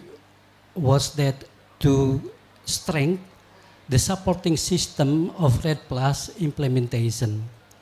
The FCPF program implementation is carried out by East Kalimantan government through an implementing organization built for it. The DPI and development partner assist the Kalimantan province government in particular matter needed. Yeah, that is the role of the DPI. Yeah? Sounds like a very important roles, Prof. Daddy, that encompassing like almost facilitations to resource mobilizations, yeah? Thank you so much, Prof. Daddy. So, Rainy, TNC has been implementing jurisdictional RED Plus program also in Mexico and Brazil. And Pa Andre talked about the Brau Forest Carbon Program, and I know that you also follow the implementations and the progress of that program. So, and Prof. Daddy talked about the importance of multi-stakeholder forums such as the DPI and also other things like changing the mindset of the stakeholders. So, based on your experience in the different jurisdictional programs, how much of that, what Prof. Daddy said, actually resonate with you? And what are the key elements really needed for jurisdictional programs to bring about a positive and also lasting change? Yeah, thanks, Herlina. TNC, in addition to supporting the jurisdictional program in East Kalimantan, is also deeply engaged in jurisdictional programs in Pará, the state of Pará in Brazil and the Amazon, as well as the Yucatan Peninsula in Mexico. And while they're all very different contexts, there's a lot of commonalities and common lessons that we can draw from these programs. And so I would say jurisdictional programs, they don't replace the existing decision-making structures or the authorities or the institutions, but there are three key roles that jurisdictional programs can play to bring those elements together. And so the first is really creating a network, a strong network of key leadership in different sectors. And so usually you have the forest sector by itself, the mining sector, the agricultural sector, and they're not really talking to each other or working together, and indigenous peoples are completely left out, right? And so the jurisdictional program can bring leadership from all of those different sectors together, create a strong network, and perform a very strong facilitation function. This is key. You need a really dedicated, skilled facilitator to work with all those actors and actually build trust, relationship together so that they can come up with a shared vision for sustainability across this huge landscape. So that's the first one, bringing these network of really important leaders across sectors together. The second thing that a leadership or that a jurisdictional program can really add value is in implementing systemic change initiatives. So systems change across a landscape needs, again, interactions from all these sectors. So the jurisdictional approach can help do integrated mapping and landscape planning across the entire area, not just looking at the forest, not just looking at the crops, and start to create a development plan that really integrates a lot of those sectors together. And then the third thing I would say is accountability. And so the jurisdictional program can help report out what happened, be really transparent about how the funds or resources were used, hold each actor accountable to the commitments they've made to each other, and really drive action in that way. And so I would say in all the jurisdictional programs that we experience, those are three key functions of the actual jurisdictional approach on top of sort of the decision-making authority that already exists within those institutions. Well, great. Thank you so much, Rainy. Those are very important insights. I will go back to Pa Andre. Pa Andre, we heard already great insights from Prof. Daddy, from Rainy, and also from Maria Elena on key ingredients of success. And actually what we want to see is actually more large-scale, more jurisdictional program. We want to see more FCPF implemented in more places. So my questions to you, what recommendations do you have to have this type of program to go to scale in Indonesia? Great. No, thanks so much. I think this is a key topic. No, I mean, again, once the announcement of Kali team happened, I'm sure that Buami was contacted by many local governments. Even we at the World Bank, I mean, some local governments contacted us to know how this could be scaled up. And I think this is a very positive thing. It's exactly the role of this type of instruments, results-based finance, to create these incentives for a different way of doing business in the land use sector, right? So moving to a low carbon, green growth type of trajectory. How to scale up? I mean, first, I think simplify. We need to simplify. Buami talked a little bit at the national level. In Indonesia, the passage of the legislations, such as the one on the carbon pricing instruments that clarify how RBF, results-based finance, is to be implemented, is very good. The baseline has been formally adopted. There is a monitoring, an MMR system in place. So creating this infrastructure clarity on rules at the national level. At the international level, I think it is important also that more trust in the system is built so that the complexity of what countries have to comply with can be decreased. Or when they have the capacity, maybe the requirements can be simplified. Moreover, the changes in international standards, I think, are quite disruptive for the programs. I mean, I'll give you an example.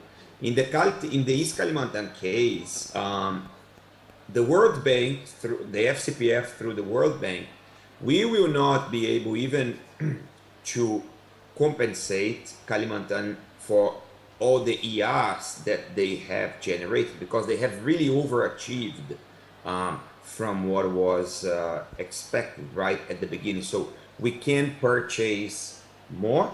Purchase is not really the right word, right? I mean, we can provide results-based finance for a certain amount, but there might be even more. Now, there is an uncertainty whether the standards used by the FCPF would still be applied or accepted, right, by other entities. So I think that, like, the least we rock the boat on these issues, the better, because going back to the drawing board on these types of programs do take a lot of time and create uncertainty for these subnational governments. One. Number two, empower local actors. I mean, we need to support local governments to build capacity. I think, I mean, Boami's team has been working now on this idea of creating a Rumah Carbon, so a carbon house to provide support to other provinces. I think this is really needed. I also encourage the other partners to support, right, provinces that have expressed interest in engaging in these types of programs, because again, it takes time. And then the last thing, I believe we need to come up with systems that provide financing for performance, but earlier on. What I mean here is there could be systems that reward the subnational governments for intermediary results. I have a concrete example. We are now working with MOEF, KLHK, on a mangroves program. It's channeled through the Environmental Fund of Indonesia as well. And that program is not paying for emission reductions, but it is disbursed against performance too.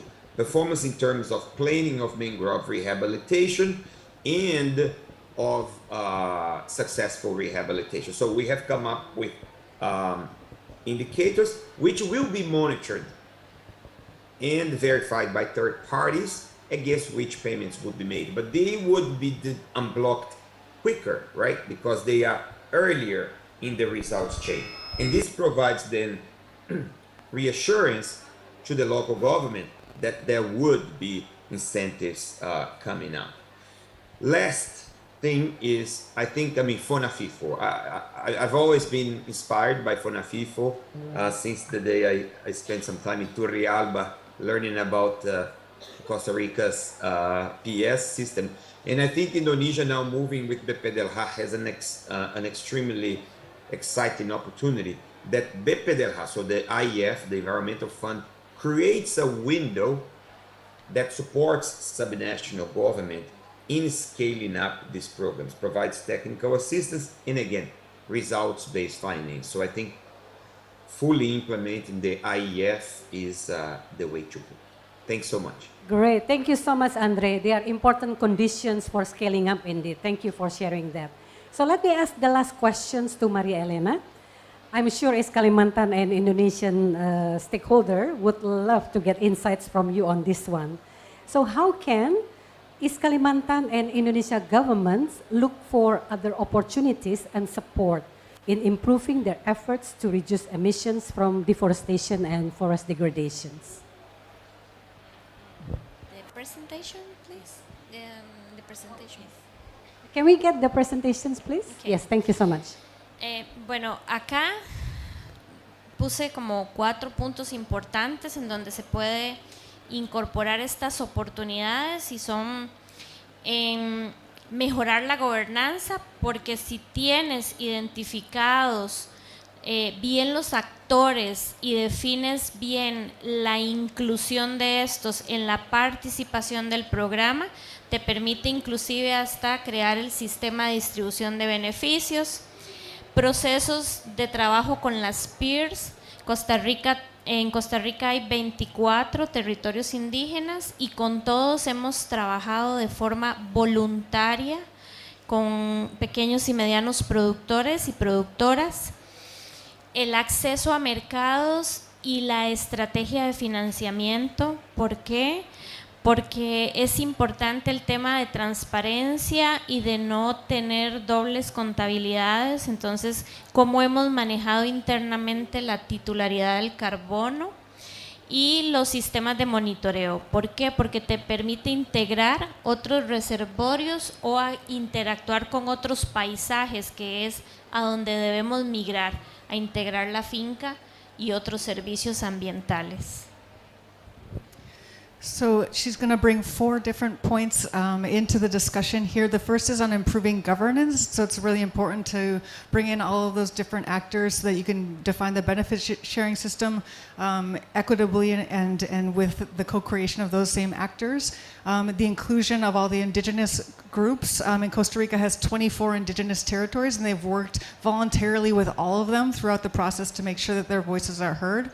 The third one is really on financing, so they've really got very clear rights to the carbon defined, and so it's very transparent, and that allows them to access other sources of funding, because of course the donors want to know where their funding is going, and that transparency is critical. And then finally, with the MRV system, incorporating other reservoirs, not just carbon, and thinking about other ecosystems and landscapes to make sure you have an integrated MRV system, not just focused on one asset. Okay, thank you so much, Maria Elena, and also Rene for the translations. I have a lot more questions to ask to the panelists, but at the moment, we are very honored to have the Ibu Sri Wahyuni, the Secretary of East Kalimantan, with us today, and she's willing to share a few words to us. So with that, I would like to invite Ibu Sekda to come to the floor. Yes, silakan Ibu.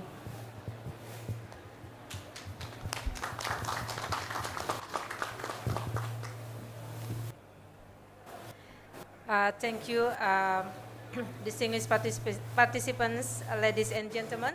Actually, please allow me to deliver the special remarks from the Governor of East Kalimantan, Mr. Isranur. East Kalimantan Province is one of the priority provinces for REDD Plus implementation in Indonesia. In October 2015, East Kalimantan Province was selected as the implementer of a jurisdictional REDD Plus project through the FCPF Carbon Fund Scheme. On this happy occasion, allow me to give our appreciation to all those who have been involved in the long process of designing and implementing the FCPF program since 2015.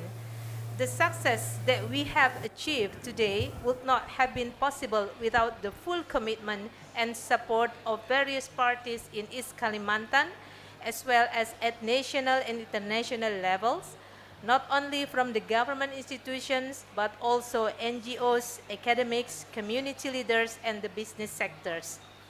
I need to emphasize that the motivation and commitment of East Kalimantan Province to implement the FCPF program is because this program is in line with the vision and mission of Green East Kalimantan that was declared in 2009, long before the FCPF initiative began.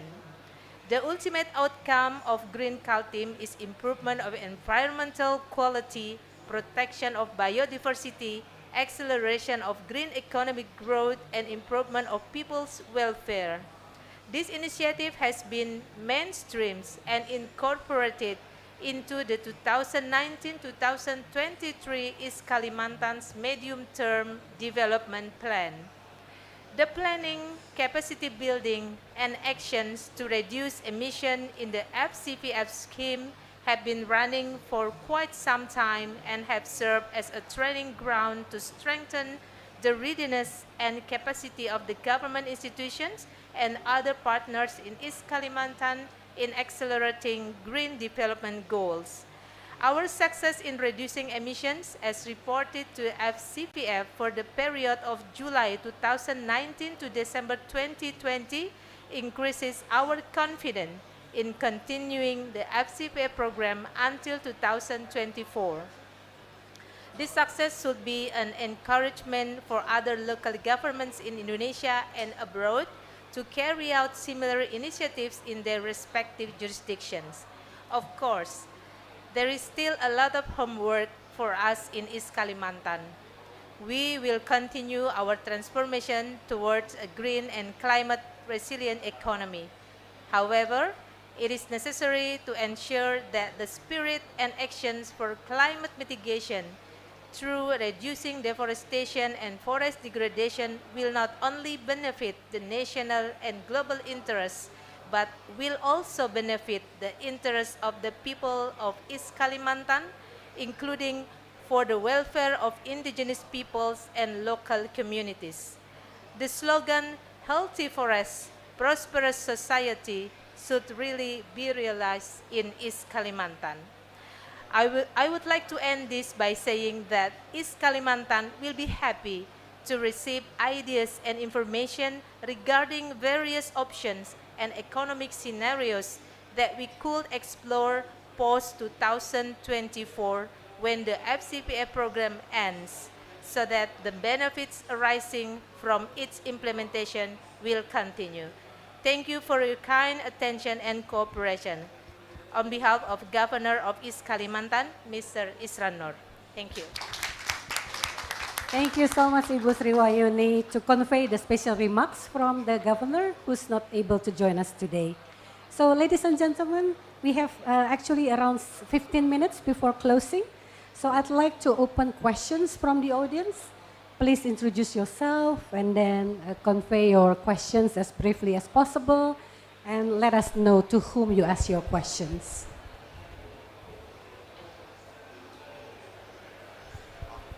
Oh, yes.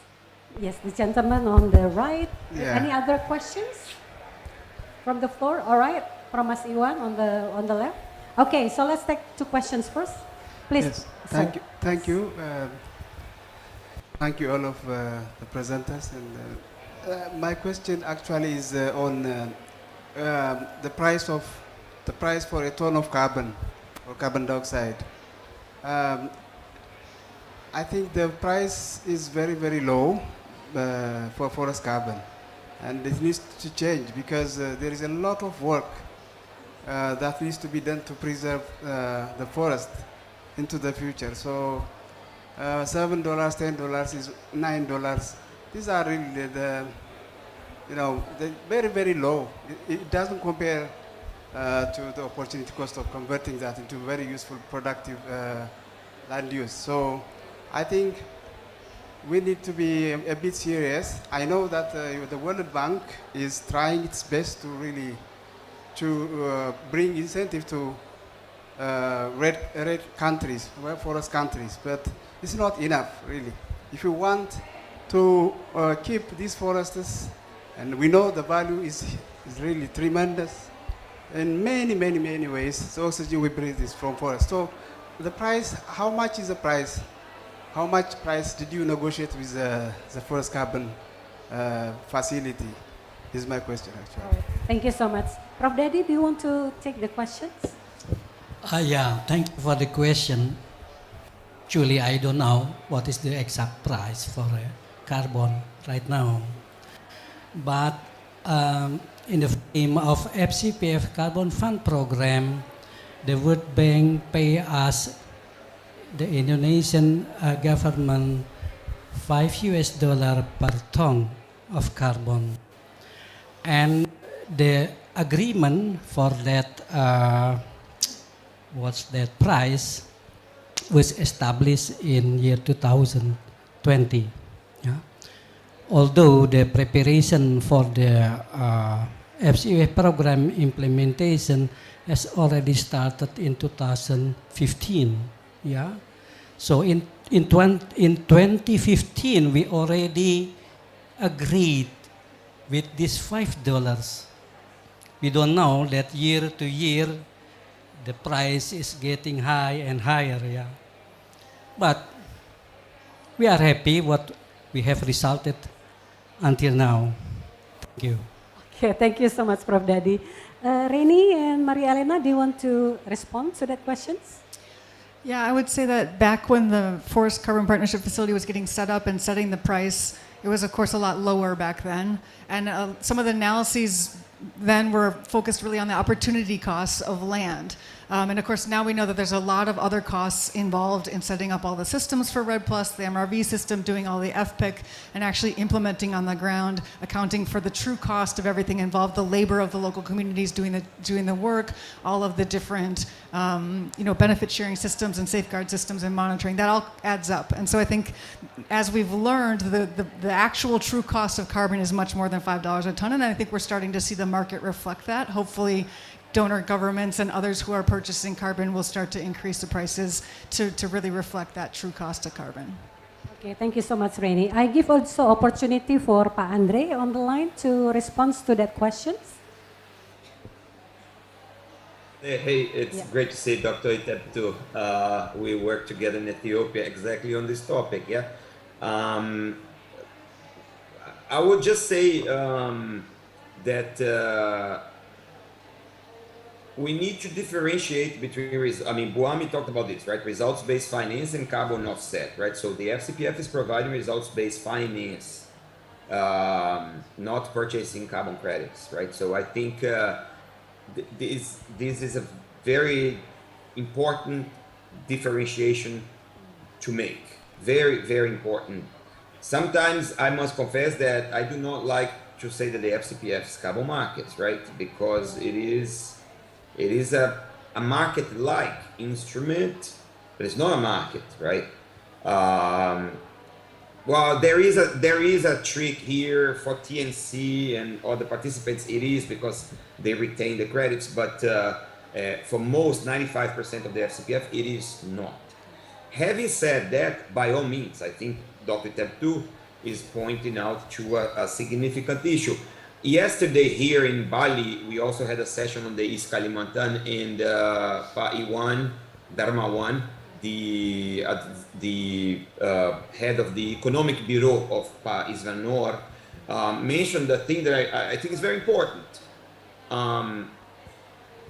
The permanence of these gains, to a certain extent, is conditioned upon communities, landholders perceiving continued benefits in comparison to other land users, right?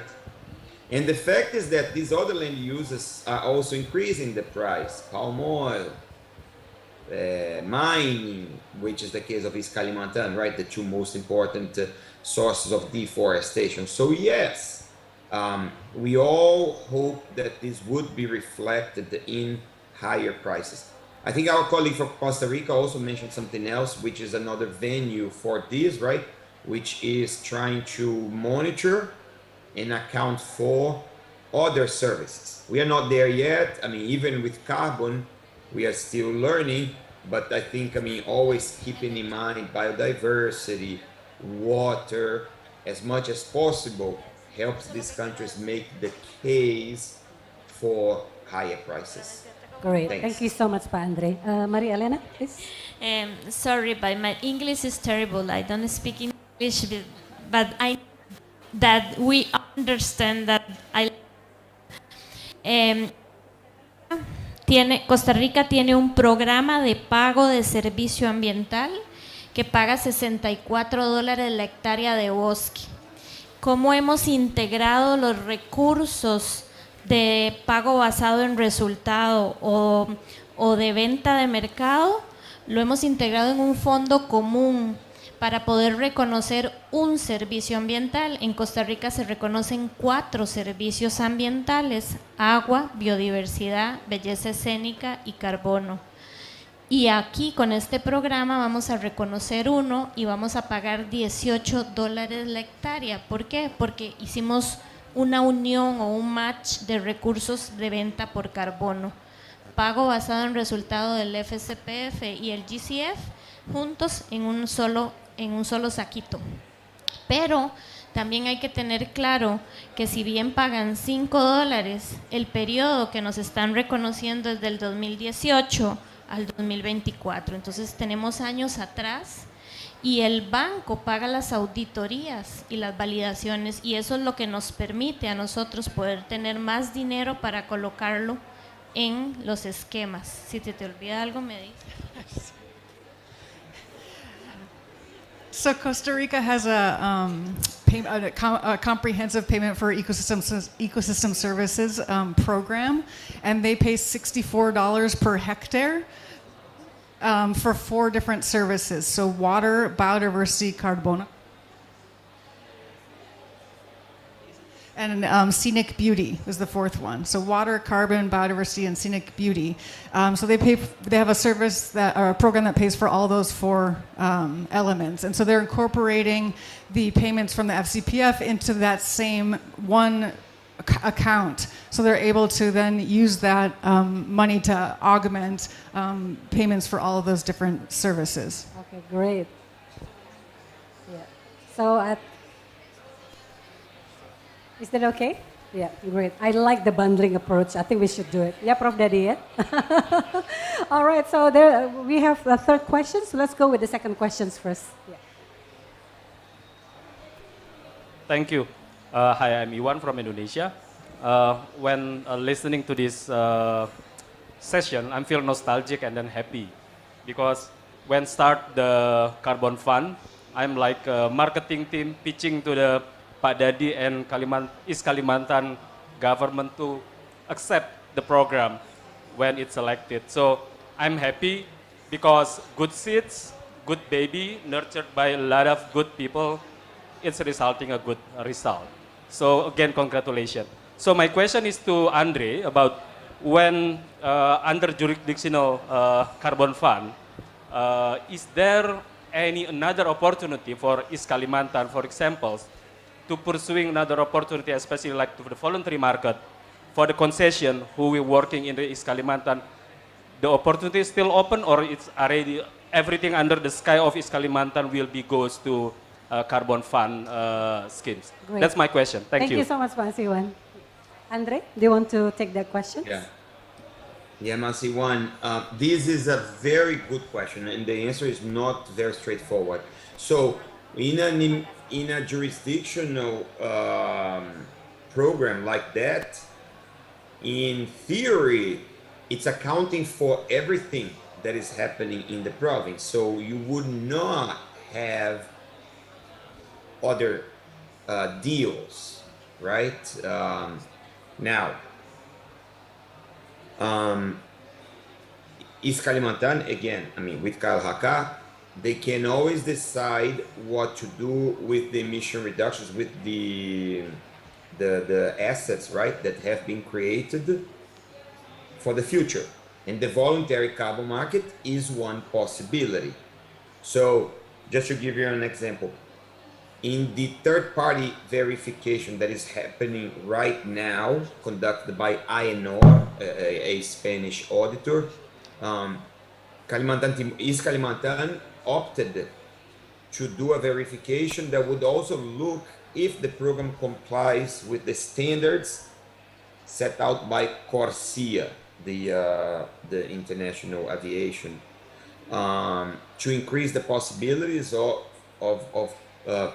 reaching other markets. So they can. Now, what happens inside the program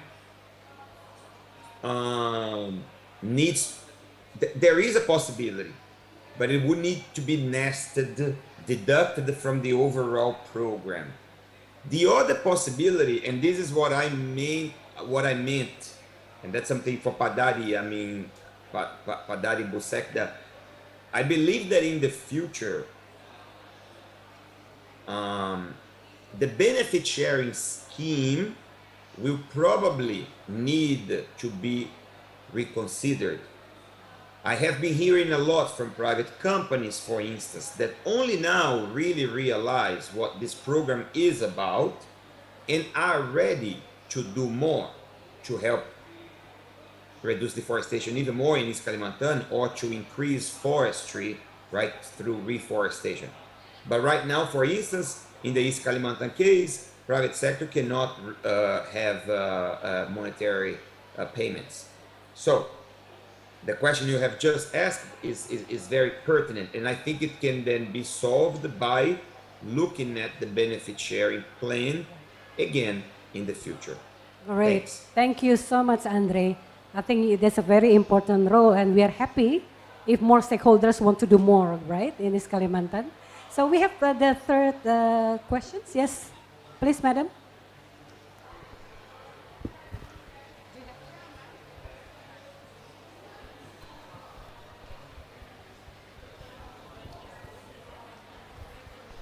Thank you very much, Madam Chair, for giving me the opportunity.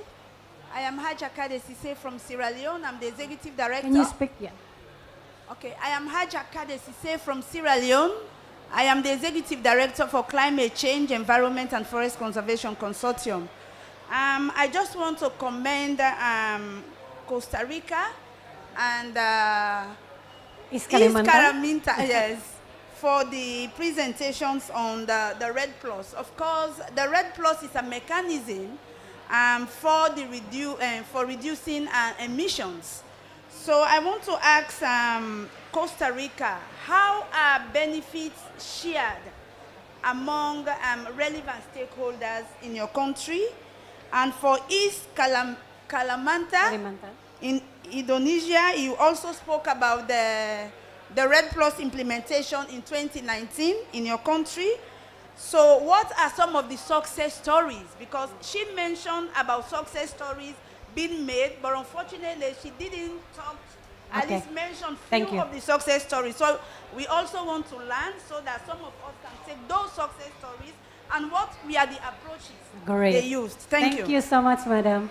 So the first question is to Maria Elena on the benefit sharing. And the second question is Kalimantan, Prof. Daddy can respond, yeah? What are the success story from the FCPF implementations? Go ahead, Maria. Vamos a ver si se acuerdan de mí. En Costa Rica tenemos 4 mecanismos de distribución de beneficios. El primero es el contrato de reducción de emisiones, el que vamos a reconocer a dueños y dueñas de terrenos con bosque por el Servicio Ambiental de Mitigación. El segundo instrumento es un fondo para promover emprendimientos solo con mujeres. There are four ways that they distribute benefits in Costa Rica. The first one is a contract with landowners who own forest areas. They sign contracts with those landowners for their emission reductions. The second is a fund for sustainable enterprise development, specifically with women. El tercer fondo es un fondo para implementar acciones con un sistema nacional de áreas de conservación y atender drivers de deforestación y degradación de bosques. Y el último es un fondo para promover emprendimientos con organizaciones locales de pequeños y medianos productores y productoras. The third mechanism is to provide benefits to the national system of protected areas. And then the fourth one is to provide support to local organizations and small and medium enterprises to be able to implement their business activities. Thank you so much. Prof. Daddy, do you want to respond to the success story from Kalimantan? Okay. Through the implementation of CPF Carbon Fund program, East Kalimantan province developed a high quality of technical document for RED Plus implementation. Second, that East Kalimantan has reduced the rate of deforestation and forest degradation. Another benefit is we have a long time of experience, a collaborative experience involving different level of governments together with NGOs, the private sector, public community, and that is a very valuable experience, yeah, togetherness, a long time collaborative work, which is very useful to prepare or to implement another program, another different from the FCPF Carbon Fund program. And last but not least, through the FCPF Carbon Fund program, we receive reward and incentive for the carbon and non-carbon conservation in the natural forest resources in East Kalimantan. Thank you so much, Prof. Daddy. Due to the time, we cannot take more questions, but please allow me to provide brief synthesis based on what we learned from the speakers. So first of all, Indonesia and East Kalimantan province has been making very good progress in implementing the FCPF program. And before FCPF program, East Kalimantan actually has built good foundations in the form of green visions, emission reduction strategy, supportive policy, committed leaders, strong participations from university, NGOs, corporate, and of course the DPI. Now, the support during the FCPF readiness phase actually enabled East Kalimantan to build even stronger foundations by refining its emission reduction strategy, develop MRV, safeguards, benefit sharing mechanisms that really follow high international standards, and getting more buy-in from different stakeholders. Those are key ingredients in getting the province to where it is today. Now, the journey, however, does not end here. East Kalimantan still need to consistently implement the emission reduction strategy and to deal with remaining challenges until, not only until the end of SCPF program in 2024, but also beyond. Now, Indonesia and East Kalimantan need stronger support from all of us to continue the sustainable climate resilience and green development strategy for the benefits of the nature, for the benefits of the people in East Kalimantan and Indonesia, and for the survival of our planet. So to close, because the time is up, please join me in thanking all the great speakers that we have today by giving them a big round of applause. Thank you so much for your participation, and thank you so much, Andre, for joining us all the way from Jakarta. Thank you. Bye-bye.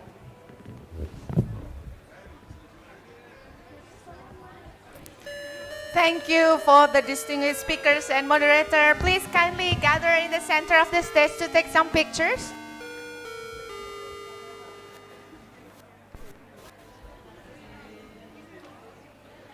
We still have one more session, so don't go anywhere.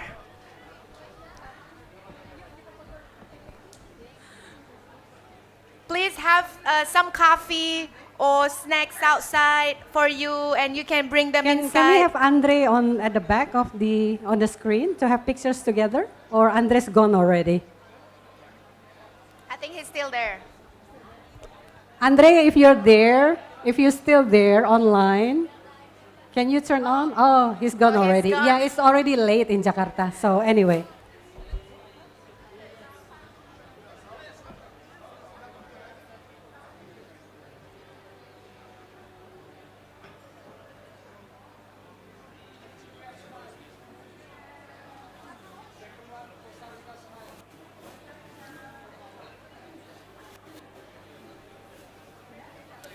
All right. Thank you very much, ladies and gentlemen. We still have one more session, but we're gonna have a break for 7 minutes. Please come back by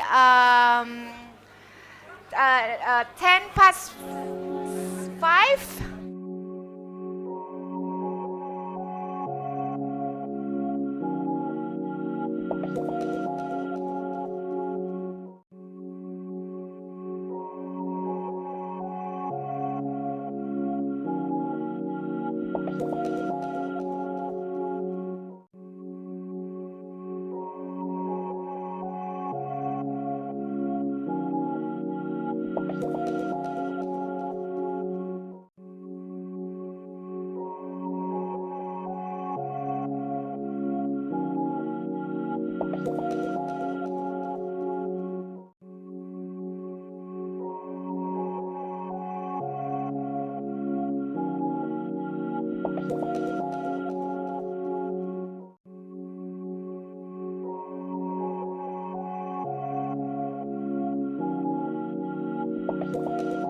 you.